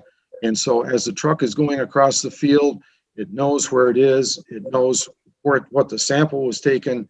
It knows what's got to be put on. So actually will put that kind of fertilizer on at the right kind of fertilizer at the right rate, and then on to another area, and so on and so forth. So all of these things are tools that the farmer can use, but we want to make sure that we don't start taking away tools. And I'm referring to glyphosate, atrazine, and other pesticides. These are all essential tools that the farmer has to have if we're going to do cover crops, if we're going to do no-till planting, no-till minimum tillage, double cropping. We have to be able to use these tools that will enhance their ability to add on to what they're already doing. And then there is integrated pest management. This is a system or a program whereby what you do is first of all, you decide what the problem is. You analyze the problem. What is the problem? What is the threat? What is the risk? Is it going to wipe out my crop or just reduce it by a little bit? What's the economic return if I do something? Will it pay for itself? What is the environmental risk? And so on and so forth. And the last thing, and the most important, is you document what you do, and then you analyze whether it was the right decision or not, so you'll know how to make another decision in the future. All of this new technology and everything else is being really super enhanced by this genetic modifying of organisms, GMOs we call them. This technology is helping us to make plants that are resistant to some diseases, resistant to certain plants, and or pesticides, or pests, I'm sorry, and also drought resistance. It's unbelievable what we've done to the corn plant itself in breeding in drought resistance and so on and so forth. So all of these things are tools that the farmer must continue to have. And so, again, any questions later on, I'll be glad to answer them. And thank you for Thank you, Art. So, Senators, thank you for your time this morning. We look forward to continuing to work with you as you grapple with many of the challenges and policy that you face, and hopefully we've given you some guidance, some insight. We're here to be assets, allies, advocates for the industry for sure. A couple of points I want to just close with. I think that my partners have done a great job delivering the messages overall. I would like to point out that we see that the Northeast Ag Innovation Center is a great opportunity to bring in pro-dairy-like concepts into Vermont to a more significant degree. We see the pro-dairy program as a plug-and-play option. It doesn't have to necessarily be branded as pro-dairy, but the assets that pro-dairy brings to the table to enhance profitability in the dairy industry is something that we see as real value to Vermont in some shape or form. And I think that the Ag Innovation Center, and I'm going to be talking to Laura Ginsburg about this directly, provides opportunity for Vermont. I also want to mention that the Northeast Agribusiness and Feed Alliance represents the certified crop advisors, the professionals that are working with the farmers, as Art has described, in context to the integrated pest management program that is so essential to the agricultural industry and to farmers specifically to make those important decisions about where the threshold of pests are, and to make the important decision as to how to control, when to control, know the economic thresholds that are so important for decision-making processes. The pesticide products that are on the debate list these days, as far as legislatures are concerned, and Vermont is not the only state looking at this by any stretch of the imagination, are important products for the agricultural industry. So we need to be thoughtful and careful that we discuss these issues with full understanding of the overall impacts. I would mention that the neonicotinoid class of pesticide products is a relatively new line of active ingredient. It was brought into the scene or onto the scene as an alternative to older chemistry that was more environmentally hazardous, more human health hazardous than the neonicotinoid classes are today.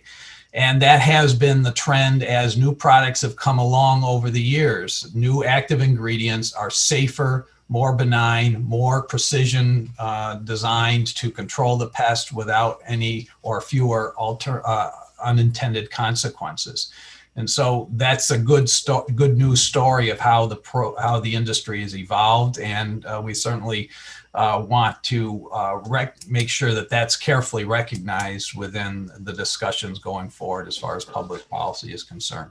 So thank you again. Margaret, anything further you want to throw into the mix? You're muted, Margaret.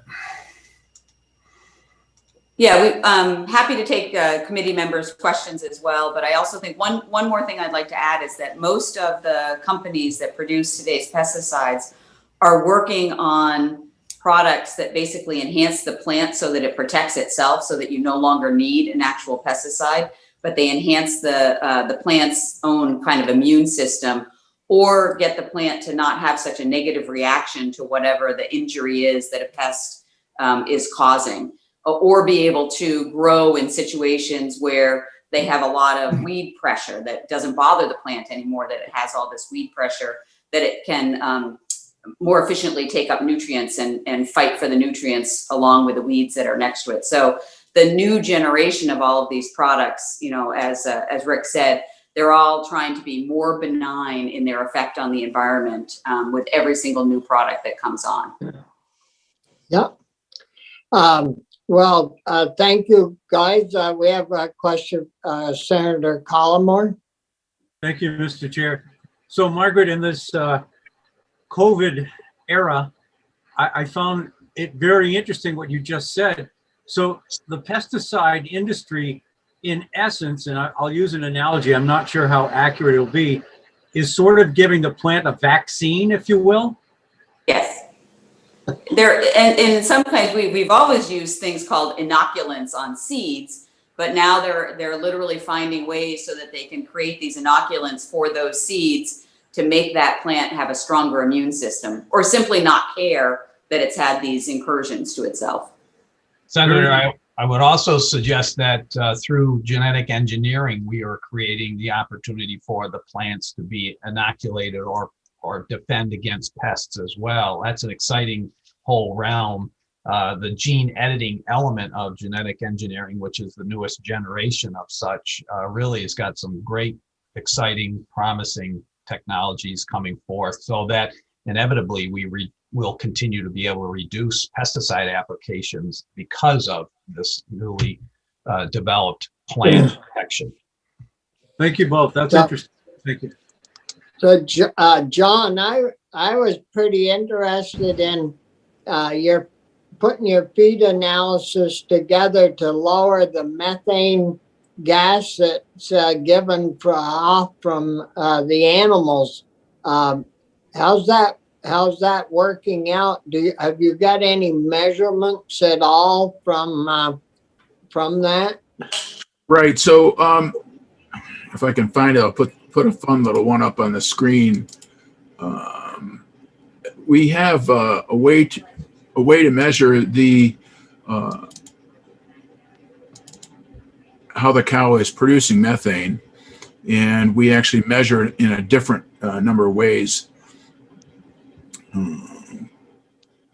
Because we keep hearing about how farms are, a polluter from methane gases, and so that kind of intrigued me. That. So, for example, because one thing that you should take away from this, if you take nothing away from this, 95% of methane is eructated, not flatulated. So it's not from the south end of the cow. So 95% is belch. Okay. So anyone who talks about cow farts is talking about the wrong end of the cow.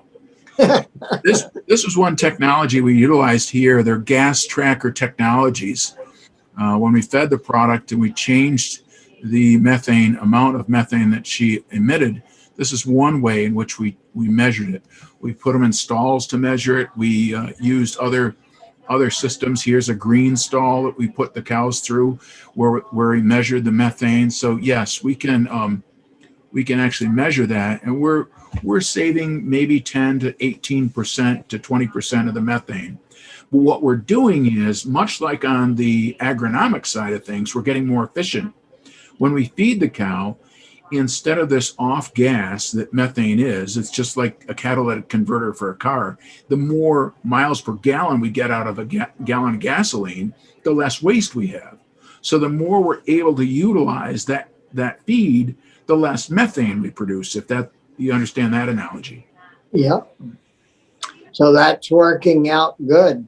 If any of the rest of the committee has questions, just raise your hand. I was also wondering, Andy, that you were talking about the phosphorus on farms and the amount that's going into feeds. Do you find many farms that are phosphorus deficient, so that when they order their feed, you have to add a little more phosphorus to their commercial feed that they buy, so it balances out the ration of the animals on that particular farm? Or because in Vermont, we've heard there's some farms that are deficient on phosphorus and others that have way too much. Great question, Senator Starr.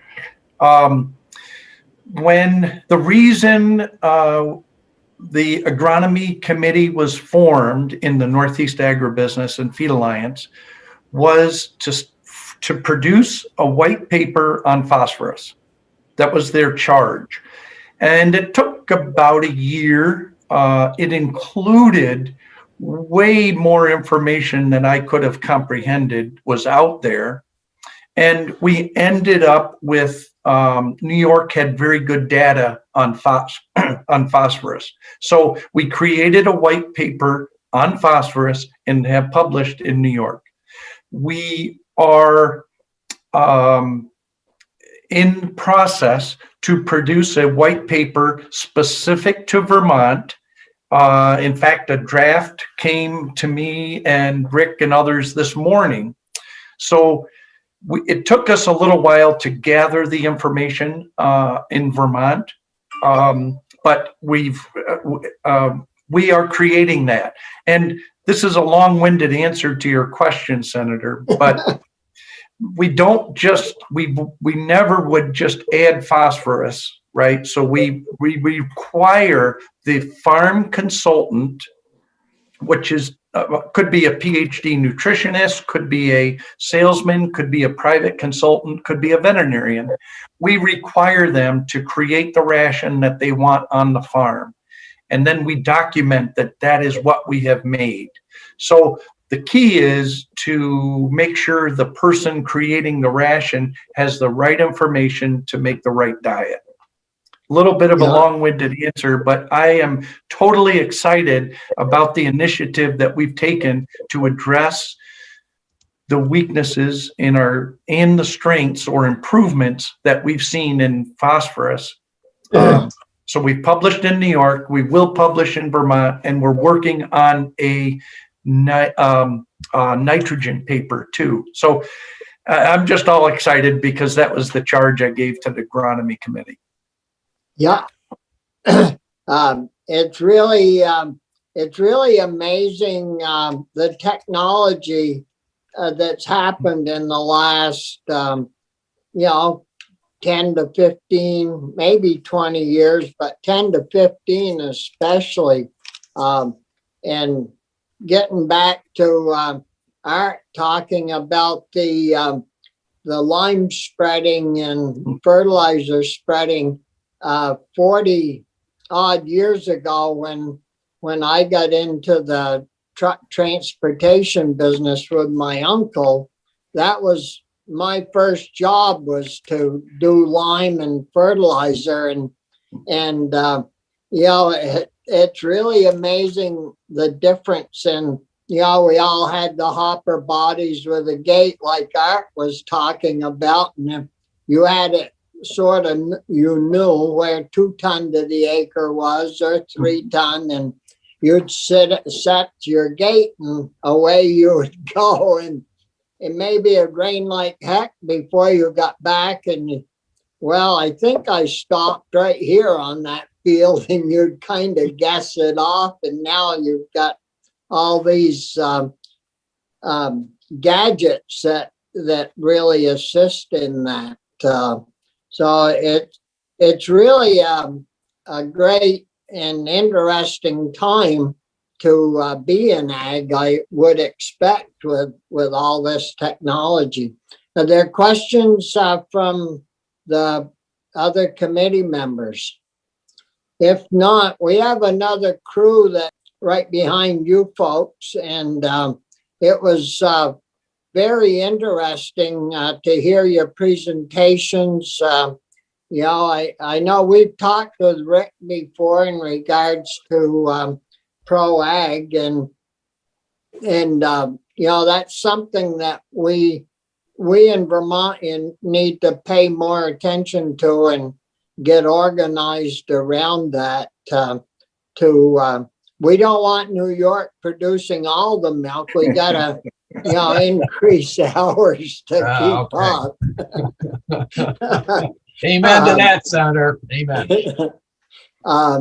But it's very thankful that you could all make it, and thanks a lot for your time. And if you've got something pressing, mention it to Margaret, and she will be sure to get hold of us and talk about it. So if there are no other questions, again, thank you very much for your time, and we'll stay in touch.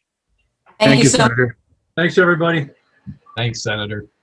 Thank you. So, committee, we have the Vermont Fairs and Field Days Association, some of their members with us. We have Jackie on as their person to, I guess, will lead us on the discussion when we get to it. Of course, we're all interested in knowing if Addison County ever got to flush their toilets this year. So Diane, maybe you can tell us a little bit about that before we get started. We did get to flush them. We didn't get the 100% stamp of approval, and still trying to work on that. Our permit is still not in compliance. We do have one tank in the ground that's to, well, we thought it was going to be for every other day removal, but as it turns out, we're being required to put an additional tank in so that we can have storage for all 5 days, so that we can hold it for all 5 days instead of just removing it every other day like we intended to do. But we plan to put that tank in this spring. It's been since, I believe, the beginning of November, trying to get an answer from A&R as to what size tank they would like us to put in, because I don't want to put in the wrong size. I'm sure it'll be a big one. I'm pretty sure as well. I hope that you get enough stuff in it so it don't push itself up out of the ground and float when you get a big rainstorm, because sometimes that I've heard of that happening with underground tanks that don't get used enough. And so anyways, Brian?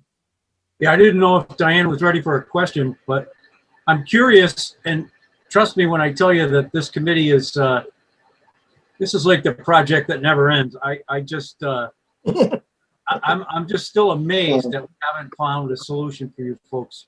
And anyway, how much is that going to cost, Diane? And was that something that you didn't anticipate?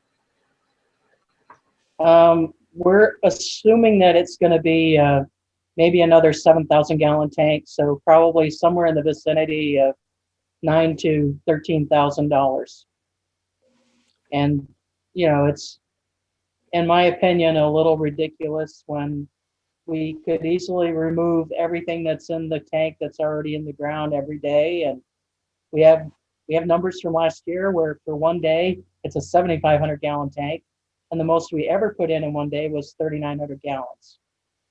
It just seems to me that if we're set up to be a removal, we should be able to just empty it every day and be good, but it's not what's in our permit. So in trying to finally get the green stamp of approval, we've decided we're just tired of fighting it. So we're just going to bite the bullet and do it.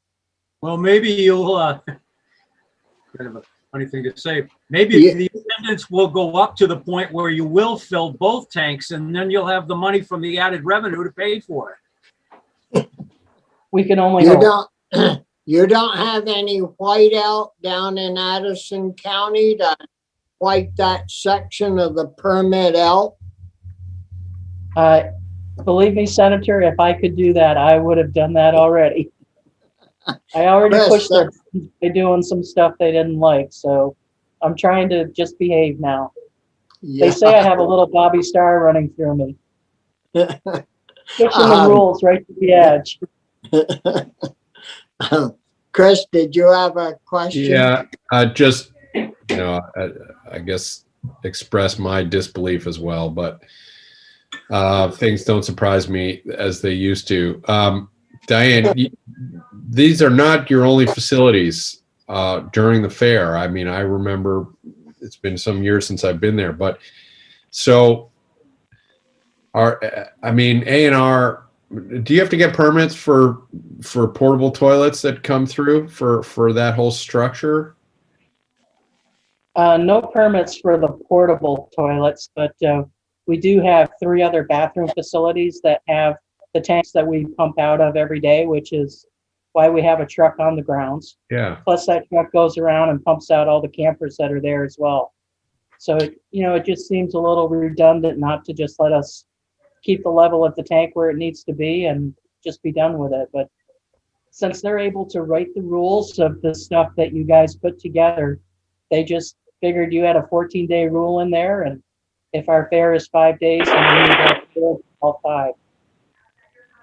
Yeah. Well, that is very frustrating. I mean, it just seems like they would acknowledge that the clean out is already happening on the grounds.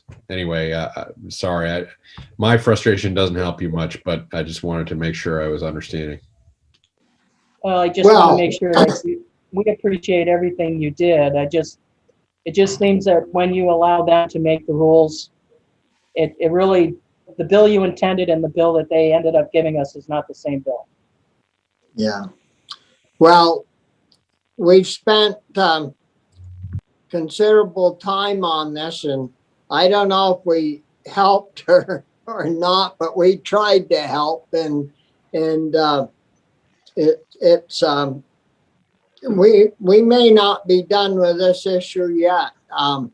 But anyways, let's get started, and like to welcome Jackie and the rest of you folks to your presentation today. It's usually nice to have you in the committee rooms and get our little thing of maple syrup that we all enjoy and hear firsthand on the fair. So Jackie, I'll will turn it over to you, and you can introduce our guest, as you see fit, and we'll get started. Thank you, Senator Starr, and thank you, committee, for welcoming us. Yes, this is the 4th committee we've been to. We've been to both House and Senate institutions, and first word we got from Representative Emmons was, "Oh, we don't get our syrup." And then Senator Benning insisted that Mr. Lawrence personally deliver his nip because they live close enough together in Caledonia County. So we would there in person delivering these. Believe me, this is an awkward situation, but we certainly are making the best of it, and we do appreciate the time from your committee. We know you've been very supportive of everything that these folks have been doing over the years. So I think the only new member is Senator Parent, and we've talked to you in institutions, and so we're just going to go right into it here. We have representatives from Franklin, the Vermont State Fair, from Champlain Valley, from Addison, and Mr. Lawrence is on the phone. He's having trouble with his internet up there, even though Linda's been trying to help him sign on. So we'll have to listen to him without seeing his lovely little smile. Anyhow, Yeah. we do have a couple other issues that I'll go into after the fairs have had a chance to talk. And these folks are going to talk about their stipends and maybe a little about what happened with that $500,000 that you folks found for us last year, and what's being planned for this year. So I have Nola Gilbert from Franklin County Fair first on the list. She's going to have to sign off if we're not done by, I think, 11:30. So Nola, why don't you go ahead, unmute yourself and introduce yourself. Good morning. I am Nola Gilbert. I'm the treasurer for Franklin County Field Days. I haven't been the treasurer for very long. I was elected in October of 2019. So I might be their unlucky charm. Actually haven't been through a whole fair as a treasurer yet. So I work with information that's been given to me from the books and from the chair and other committee directors, I guess, from the fair.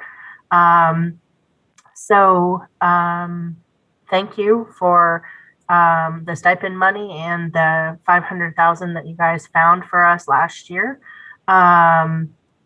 The money that we got in September, Franklin County actually got. We were very, very happy with the amount of money we got. We got almost $40,000, and we used that money to put in. We actually used it to help supplement with the capital grants. That was for bleachers, so we got more bleachers. A lot of our bleachers were all wood, and becoming safety issues where every year we would have to work on replacing sections of the wood that was frayed or cracked or broken or what have you. So we've invested that into new aluminum bleachers for the safety of our guests. So that's wonderful. And the stipend money that we've received for the last couple of years is very, very generous also. We've gotten almost $10,000 each of the last 2 years. Those are the ones that I've been around.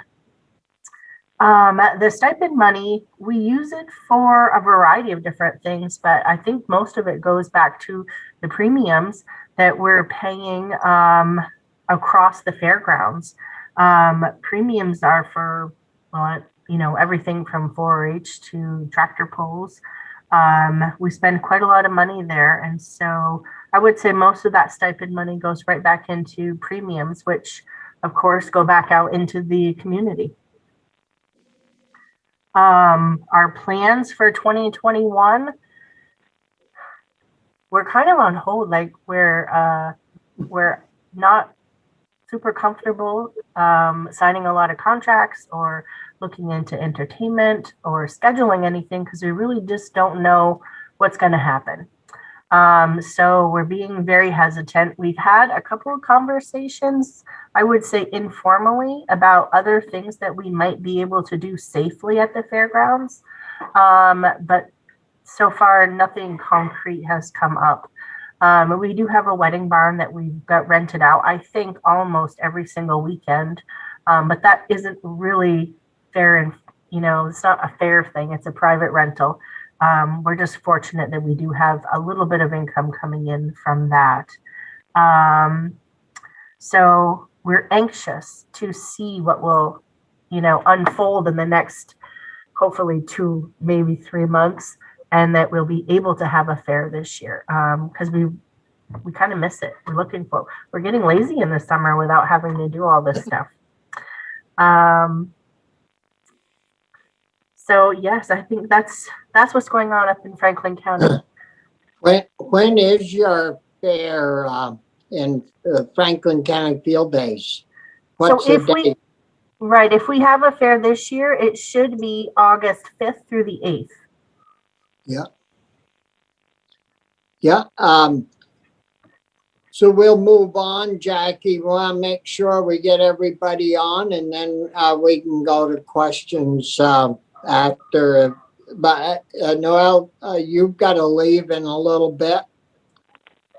I think I can stay for another 15 or 20 minutes or so. It's just where I work, I have to do payroll, and I've got 55 people waiting for their paychecks, so I have to get that done today. Yeah. Well, we'll get back to you first. Okay. Thanks. Jackie, who's Mr. Lawrence, I see you didn't work. The link didn't work, so you're still on the phone. Would you like to speak? I would be glad to speak, and thank you for the committee to listen to our proposals. I'm Dick Lawrence. I'm president of Caledonia County Fair held in Lindenville. This year we hopefully will celebrate our 175th birthday or anniversary, and we're going with the idea that we're going to have a fair of some sort. Does not mean we don't have to modify it. But let's talk about the stipend and what we do with it. Our stipend money, the formula for all this that is distributed by the Agency of Agriculture is based on attendance, it's based on premiums you pay, plant improvements, that type of thing. So we have to propose what each fair is going to do. And just as an example, as was previously stated, premiums take up a good share of it, and it doesn't nearly cover the cost of premiums. We have premiums that go to horse pulls, horse shows, cattle shows, beef shows, ox pulls, all those things, including maple syrup and horse shows and 4-H. Those totals well exceed $30,000 for what Caledonia County puts out, and last year we received $11,000 in stipend money. We also have to, in our proposal to the Agency of Agriculture, have to suggest plant improvements with all the buildings we have and with the necessary improvements, upgrades for water and sewer and electrical. We can basically put down electrical improvements every year, which always costs us, no matter if we don't do anything major, it still costs us $10,000 to $1,000 or more because of continual upgrades to meet labor and standard industries. So that money is used for things that I have stated. The COVID money that we received basically went to cover the costs of operation for the year that we didn't have any income. We still have water rentals, electrical rentals. We always have to pay on demand, even if we don't use. You have to maintain the, the grounds, and we have 35 buildings on our grounds that need constant repair or upgrades. And another big thing that we continue to have, even though we don't have events, is insurance. Even though our insurance bill was not as much as normal, it was still well over $10,000 for what we had to pay for this last year just to have liability up there. So again, we thank the entire legislature for past support, and we thank you and look forward to hopefully getting at least as much as we got last year. We certainly can use it, and we think we put it to good use. Thank you. Yeah, thank you, Dick. Jackie? So next we'll call on Jeff Bartley, who is here from Champlain Valley Exposition. Hello, everybody. Thank you for having me in. Typically, it's my boss, Tim Shea, who comes in and speaks to you guys. So you got stuck with me. I apologize about that. To start with the stipends, we're very appreciative. We receive, I believe, $11,000, and those goes towards ribbons and premiums and the competitions. But we're fortunate enough that through sponsorships and other revenue sources, the $11,000 really seeds the fair for us, allows us to open, but then we're able to really expand upon that and 5 or 6 fold in what we pay out in premiums and competitions and the like. Many of you guys know we are we host the Ag Hall of Fame here. We're very proud of that. I believe you and the House Ag Committee come to the Vermont Farm Show every year, and we're sorry that we weren't able to host you last month. I think we're going to be good to go for 2022, COVID aside. And as how we've pivoted as an organization, obviously without the fair and the dozens and dozens of events that we host at the exposition, we're really proud in our role that we've played with COVID-19. We were one of the first testing sites, and over 15,000 tests were conducted here. Shortly thereafter, we turned our buildings, which is about 100,000 square feet, into a surge hospital, which is still standing today. And happy to report that as of 2 days ago, over 16,000 doses of the vaccine have been administered on site. So while we haven't been the fair in the 10 best days this summer, we are proud of our role as we plays as it relates to the COVID-19 pandemic. So again, thank you for coming. Thank you for the continued support with the grants. We've been able to keep our doors open so we can continue to provide some relief for the community. Thank you, Jackie. Yeah, thank you, Jeff. Jackie? So now we'll go to Addison and Diane Norris. Well, again, thank you for having us and supporting our fairs. They're a huge benefit to our whole county. We tend to have somewhere in the vicinity of 60 to 70,000 people come through, and just really is the highlight of summer. Maybe not the 10 best days, but we think the 5 greatest days. That's a little plug in there for Champlain Valley. We use our stipend money again for mostly the startup money, and we like to get our envelopes that we're paying out premiums that first day. We like to have them all set up and ready to go so that it's not a big cramp to get it all done in that first day. So that's a huge part of getting it going. If we're lucky enough to have had a good fair the year before and already have that money set aside, then we tend to use that stipend money for ribbons. And we've been doing a lot of electrical stuff and doing a lot of light bulb changing, trying to be all LEDs and saving some money there. So always doing light upgrades. We have ever used it for bleachers in the past, flags, signage, bracelets that we use at the entry. We've done a little bit of ditching and culverts as making our entryway a little cleaner to get in. And we've used it in the past 10 years. We put some money into our antique area with it. And actually 1 year we bought a used skid steer. So it's a huge part of keeping us going and keeping everything afloat. As far as the added COVID money, what a blessing. Amen. It allowed us to, we had already set up to borrow $10,000 a month just to be able to pay bills. So we were able to pay back our loan, and right now we're still afloat. We're doing a couple of fundraising here locally and hope to be able to maybe make it to August without having to borrow more money. So if we have a fair, I think we'll be okay. And if we don't, please don't forget us when more COVID money comes in.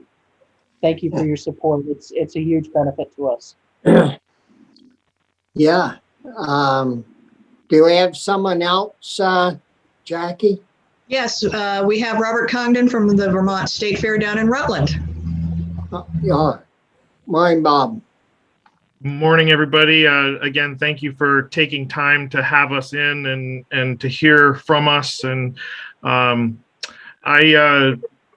I'm greatly appreciative for both the stipend and the COVID relief funds. We too were in a situation where we were wondering, looking at the books and looking at where things were going to go, where we were going to be, last fall. And like Diane just said, we were able to be afloat and be able to move forward with that COVID monies because it was able to, backfill that general fund that had been being depleted all over the summer with just the normal expenses. And we do have some long-term liabilities that unfortunately I inherited from some past bad decisions, and we've been working many years to get back on track, and the COVID relief money kept us on track for that. So that was a big blessing to us, to the point that, provided this year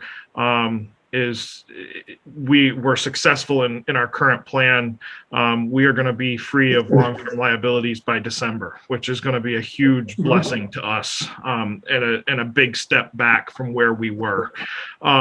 Likewise, like what Dick said, we have many buildings. We have lots of different things that have to be maintained on the grounds, and I'll be so bold as to say we are kind of in a rebuilding phase of our infrastructure, because our infrastructure was neglected for a long time. So we've had many projects which both the grants and the stipend money have supplemented and helped us to do, to get the grounds back in shape. We still have a long way to go, but we're making progress with those as well. We had to pivot rather quickly, like everybody else did this last summer with no fair. We did put in conjunction with the local theater down here in Rutland, we put in a drive-in, which of course there was some small costs with that because we had to build a screen and we had to do all of that. So stipend money came in helpful in that pivot that had to happen. And now we do have that screen as a permanent infrastructure on the ground so that we can use that in years to come. We also did, under the ACCD rules, we were able to have a few small horse shows that fell within the guidelines and fell within everything that we were allowed to do. So stipend money went to help to buy ribbons for those. And we also, we were one of the unique ones where our Constitution says we have to have something in the form of a fair, or the land reverts back to the original donors from 1846. So, and if you want to try and figure out how many donors there are and heirs of those donors now, it would be quite the challenge. So we were able to pivot and have a small dairy show, which we advertised as a replacement for the fair in the fall, and we were able to fulfill that requirement. And again, the stipend money came in handy to help us run that. So you all, I know how much you love our fairs. I know how much you think of us, and we enjoy coming and talking to you every year for sure. So I want to thank you as well for the continued support, and look forward to, hopefully we like Dick, have our fingers crossed. We'll see what happens in the next few months, but even under restrictions, it would be nice for us to be able to have some sort of a community event. So thank you to all of you. Yeah, thank you, Bob. It's good to hear that Rutland Fair is coming along in a positive direction, that's for sure. Senator Collmore? Thank you, Mr. Chair, and it's great to see all you folks again. It really kind of would have been nice to be in our cramped room at the State House, but such is not to be this year, at least. I don't know if we'd all fit, Brian. Well, let's see, 1, 2, no, we'd have to do it in shifts. We'd have to do it. Jackie had asked me, I don't know, it's probably 3 weeks, maybe a month ago now. The stipends are in the governor's recommended budget. I know that because I double checked. So unless they're taken out by either the House or the Senate, you could rest assured, at least, and they're level funded, so they'll be the same amount as last year. And we're glad to do that, and hopefully we can find some other ways to help. So I just wanted to make sure everybody understood. Yeah, Anthony? I'm just wondering how much lead time you need in order to make a decision as to whether or not to go forward with the fair or not. Like, when would you have to pull the plug? I've been hearing from other kinds of venues, businesses that are in the hospitality businesses that plan to do weddings or something in August, but they need to know by June or May whether or not they're going to be in business in August. I'm just wondering if you have any ideas to, like, when you need to make a decision as to whether or not you're going to go forward with the fairs, which I hope you do, but I wonder.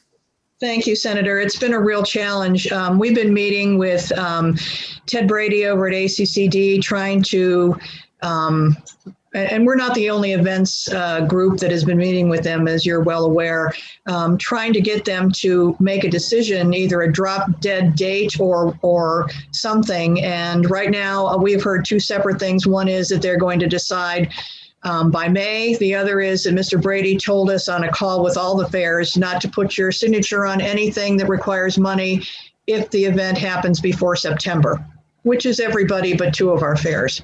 Right. So I've been working with a couple of the folks have amusement rights companies that I've been concerned about how they're going to bring their folks in here, what the strategy is going to be for cleaning things. And so I've got information from New Hampshire, which still, by the way, hasn't made a decision on whether they're going to have their fairs or not. Also got information from New York. I've got information from Dreamland Amusement Rides, which has 3 fairs in this state, and also Straits, which does Champlain Valley Expo. And what I'm going to try to do this week is put a proposal together for the governor to say, look, these are what these companies are doing. These are what we hope to be able to do. And we'd really like to know sooner rather than later. I know, for example, Champlain Valley had a concert that was scheduled in September, and they've moved it till next year because of the fact that they would require a completely full grandstand to be able to pay for the concert. And with the way things currently are, it would be 6 feet apart unless you were a family member, and it would not be enough money to allow them to do that. So we're really trying to, I'm really trying on behalf of the fairs to put something together that we can propose to the governor that shows that we're going to be, that the groups that they work with that bring in a lot of the folks, which are the carnivals, the rides, and the games and such, and the food, because some of the carnies bring in their own food, that they have developed protocol that it looks like it's consistent with everything that we see across, at least with our 2 neighboring states, and that they come to a decision and let them do something. But right now we're hanging out there with everybody else. Any of the fairs would like to say what your drop dead date is to try to decide what to do? I know the first one that's up is Bradford, so that's the middle of July. So they're getting kind of close to trying to figure out what to do. And as you all know, the Maple Festival has already canceled for this year. Yeah. Yeah. Robert, drop dead date down in Rutland?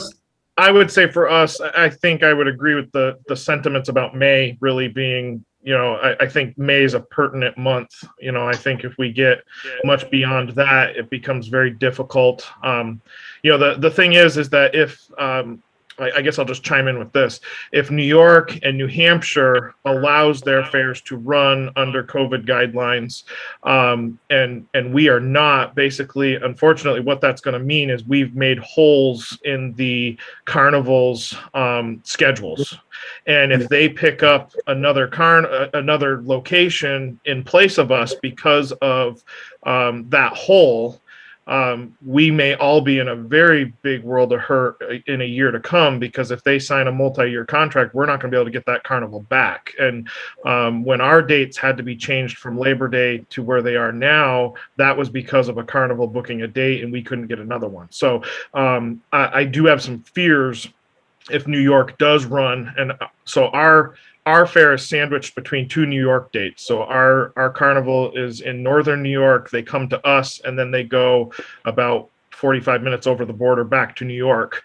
And if we're the hole, so to speak, in that schedule, and they can pick somebody else up just over the border in New York, or pick something, in New Hampshire, and we lose them, that's going to be a big blow to us in a year to come. So.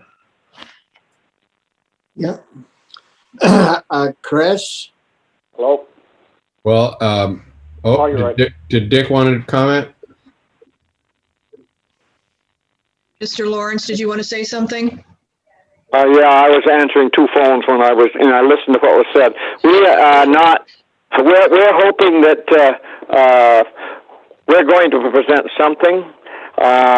We are the last part of August. The president said last night that he thought everybody would be vaccinated by early summer. I think that's positive, but what you promise and what you deliver sometimes is not the same. And so we're just hanging, hoping things will go well. Remember, if we have a regular fair, we deal with an awful lot of people besides the amusement rides. We deal with all sorts of exhibitors of all different types of animals, and they have to have plans. They have to have health certificates before they can come to the fairs. So that takes us some time to do that. Basically, you're looking at turnaround time there of approximately a month. And the concessionaires need to know what they're doing. And I guess the thing that all of us realize is that, like the concessionaires, if we don't have a fair, they don't make a living and we all suffer. I agree with Robert about the contracts with amusement rides.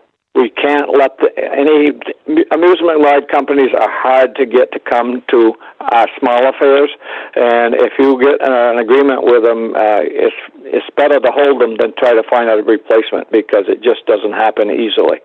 So if I was going to give a time period, I would say 2 months at the very, very most that we could wait to cancel and have a regular fair. It could be less time than that if we're just going to have a field day or some sort of an event. That could be put on more quickly. So it sounds like mid to late May is about the limit. Chris? I guess 3 quick questions. Last year, did the money that you got from the state, did that go to hold on to the contracts that you have with the carnival ride providers, or did everything just kind of get a wash last year for everybody across all the states? For us, I was going to say, for us, it was a wash. I mean, everybody was canceled anyway, so it really didn't affect us as bad. So the money did not go to that for us anyway. Okay. And then I assume you're in touch with somebody at ACCD or you know, this. Okay. And you know, what I'm watching is the CDC is putting out updates about what it means to be vaccinated, right? They just updated that last week about what it means if you've had an exposure and you're already vaccinated and you don't have to quarantine. And so I'm sure, I know you're all watching that. Everybody is kind of trying to figure that out, but it's amazing. We've been waiting for a year for a vaccine, and now we're not quite sure what that means to be vaccinated.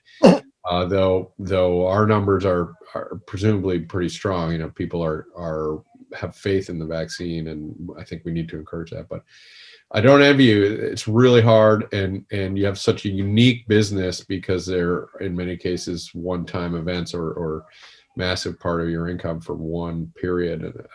Anything we can do to help, you know, please be in touch. And obviously ACCD, I think, is the right place for you to be having these Or the health department.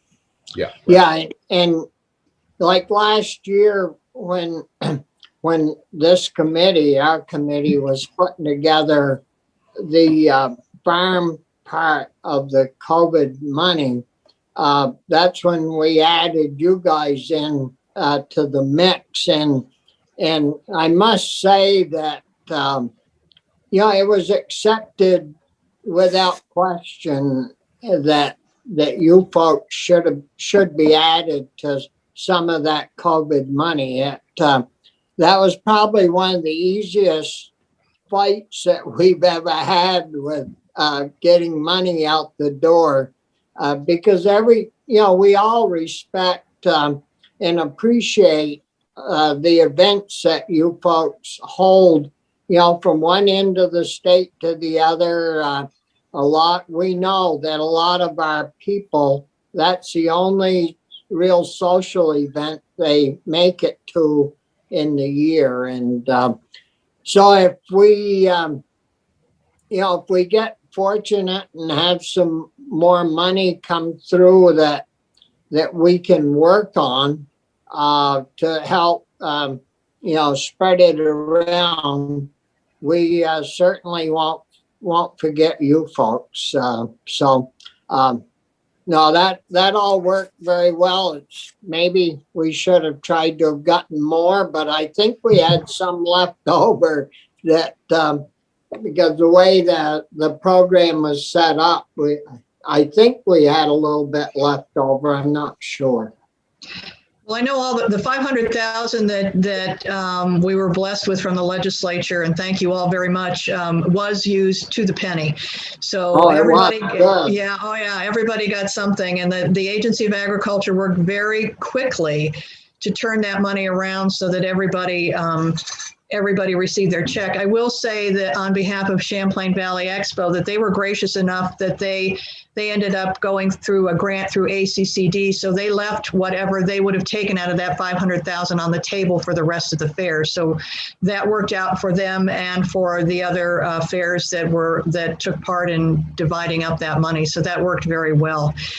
We would rather be open this year and have you all visit as opposed to trying to come back and have some more funds. But just in case we need to do that, we know that you folks have been very helpful and that you would listen. I do have a couple final comments, but I see Senator Polina has a question.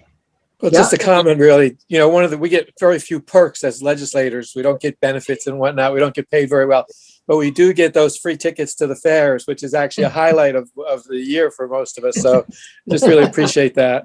It's really one of the few perks we get. It's a simple thing for us to do, but we really appreciate it because it's important for us to invite you onto the grounds. And I know some legislators go to multiple fairs, some only go to the fairs in your district, and that's fine because at least when we come in, you know what we're talking about, and you know that the lives that they're living and the decisions they have to make. So we're very happy to do that, and I've got a stack of envelopes ready to go just in case we send them out for this year, and we're hoping that we see you there this year. So a couple other closing comments I'd just like to make. So several of the fairs commented about lighting issues, and I want you to know that a lot of the fairs are updating their lighting and their electrical for safety reasons, and they've been working with Efficiency Vermont, so that has worked out very well. They've got some, I think Lamoille has gotten some grants to put in LED lighting around their grounds, and other fairs have worked with them. There are a couple of things that have come up as a surprise, and one of them was the huge report that came out from ANR on the sites that were listed as challenges with the 3-acre stormwater rule. 3 of these fairs have been caught up in that, and that was my miss as a lobbyist. I just never thought about it. But when you think of that rule, it had to do with impervious surfaces and roofs on buildings. So Champlain Valley Expo, Addison, and the Vermont State Fair are all on that huge list of places that need to do something with stormwater. Champlain Valley came out at 36 acres, excuse me, Jeff, of impervious surfaces at an estimated cost to fix of between $30,000 and $50,000. Diane's fair, I'm sorry, per acre. Per acre, yeah, not flat out, just per acre. 30 to 50 per acre? Diane's you're talking $1 million. Yeah. 1.8. Diane's fair, Addison Fair, is 8 acres, and they have looked at ways, they've looked at consultants and engineering, and it was 30,000. Diane, do I have that wrong? Did you check the acreage? I did. It's 19.6. Okay, even worse than we thought. And Robert, do you know how many acres you've got listed? We're over 17. And we're, again, the same figure. We've had the first visit of the engineer looking at things. And again, you're looking at anywhere from 30 to 50,000 an acre. So and you got 13 acres, Robert? No, we have over 17. 17 acres. Holy smokes. So it's not. Didn't you say you were going to be out of debt come December? That was the hope. That's awful. Yeah, okay. Go ahead, Jackie. The challenge with this is we are not adverse to making sure that clean water goes into our lakes and rivers. But the challenge is most of the things that were on that list were municipalities, businesses, schools, all of which have other ways of gaining access to funds either sadly through taxpayers or through increasing cost of service to their consumers. And you all know that these fares, I mean, if Jeff had to increase the ticket price to Champlain Valley to cover that 1.8 million, there wouldn't be anybody going to that fair. So when we were in Senate institutions, both Senator Benning and Senator Mazza, were astonished and chagrined, I should say. I'm assuming Senator Parent was too. Senator McCormick sits on Senate Natural Resources, and he was going to ask if we could go in and at least present a case to the committee. Senator Bray got back to me, and I guess there was a little miscommunication because he thought we were asking about assistance with electrical costs, and that is not it at all. So we're going to try to make another plea to go into that committee. We're not looking for an exemption. I want to make that clear. We're looking for a little equitability or a little assistance in how this is going to work. And our other concern is when that next list comes out, it's going to pick up all the fares on the other side of the state. So Orleans is going to be in there. Caledonia is going to be in there. Everybody down the Connecticut River. And like I said, we're not saying that we don't want clean water and we don't want to do the best that we can, but this is a pretty heavy lift, especially for folks that had next to no income last year. So that's an issue, and we'll keep you posted as to what happens. But we're going to be talking. Hopefully, we'll be talking with Senator Bray's committee and see if we can at least present a case. But you would think that, I mean, you guys Champlain Valley runs the longest number of days, but if you divide it up, most of them are 5 days or at 6 at the max. So you only run your business 6 days out of the year. Most businesses that get affected by this, they're open every day of the week. And so maybe we ought to have a measurement in there that you pay according to the number of days you're operating. Well, any ideas that you could come up with? I know, Senator Starr, you're great at those kind of out of the box thinking. You know, we just want to make folks understand that this is just going to be really, really tough for these fairs. And certainly, as I said, we're not looking for an exemption. We're looking for equitableness in regards to how this is done. A lot of these wonderful ideas, you know, there's always people that get forgotten. And I mean, too bad we hadn't have known about it sooner. But anyways, Chris had his hand up and we've only got a few minutes left. Well, it just strikes me, even maybe timing in terms of compliance could be I mean, it is particularly strange to insist on this right now. Anyway, keep us up to date, Jackie, because I think, you know, we may be able to come up with some ideas to try to help. Thank you very much. I will, Senator Pearson. So other than that, I'll just leave you with, I know Caledonia and Vermont State Fair both, I believe, are trying to celebrate 175 years. I think Rutland's was last year and Dick's is this year. So we really want to see you on the fairgrounds this year. And as soon as we find out anything from the administration, we are working with Ted Brady.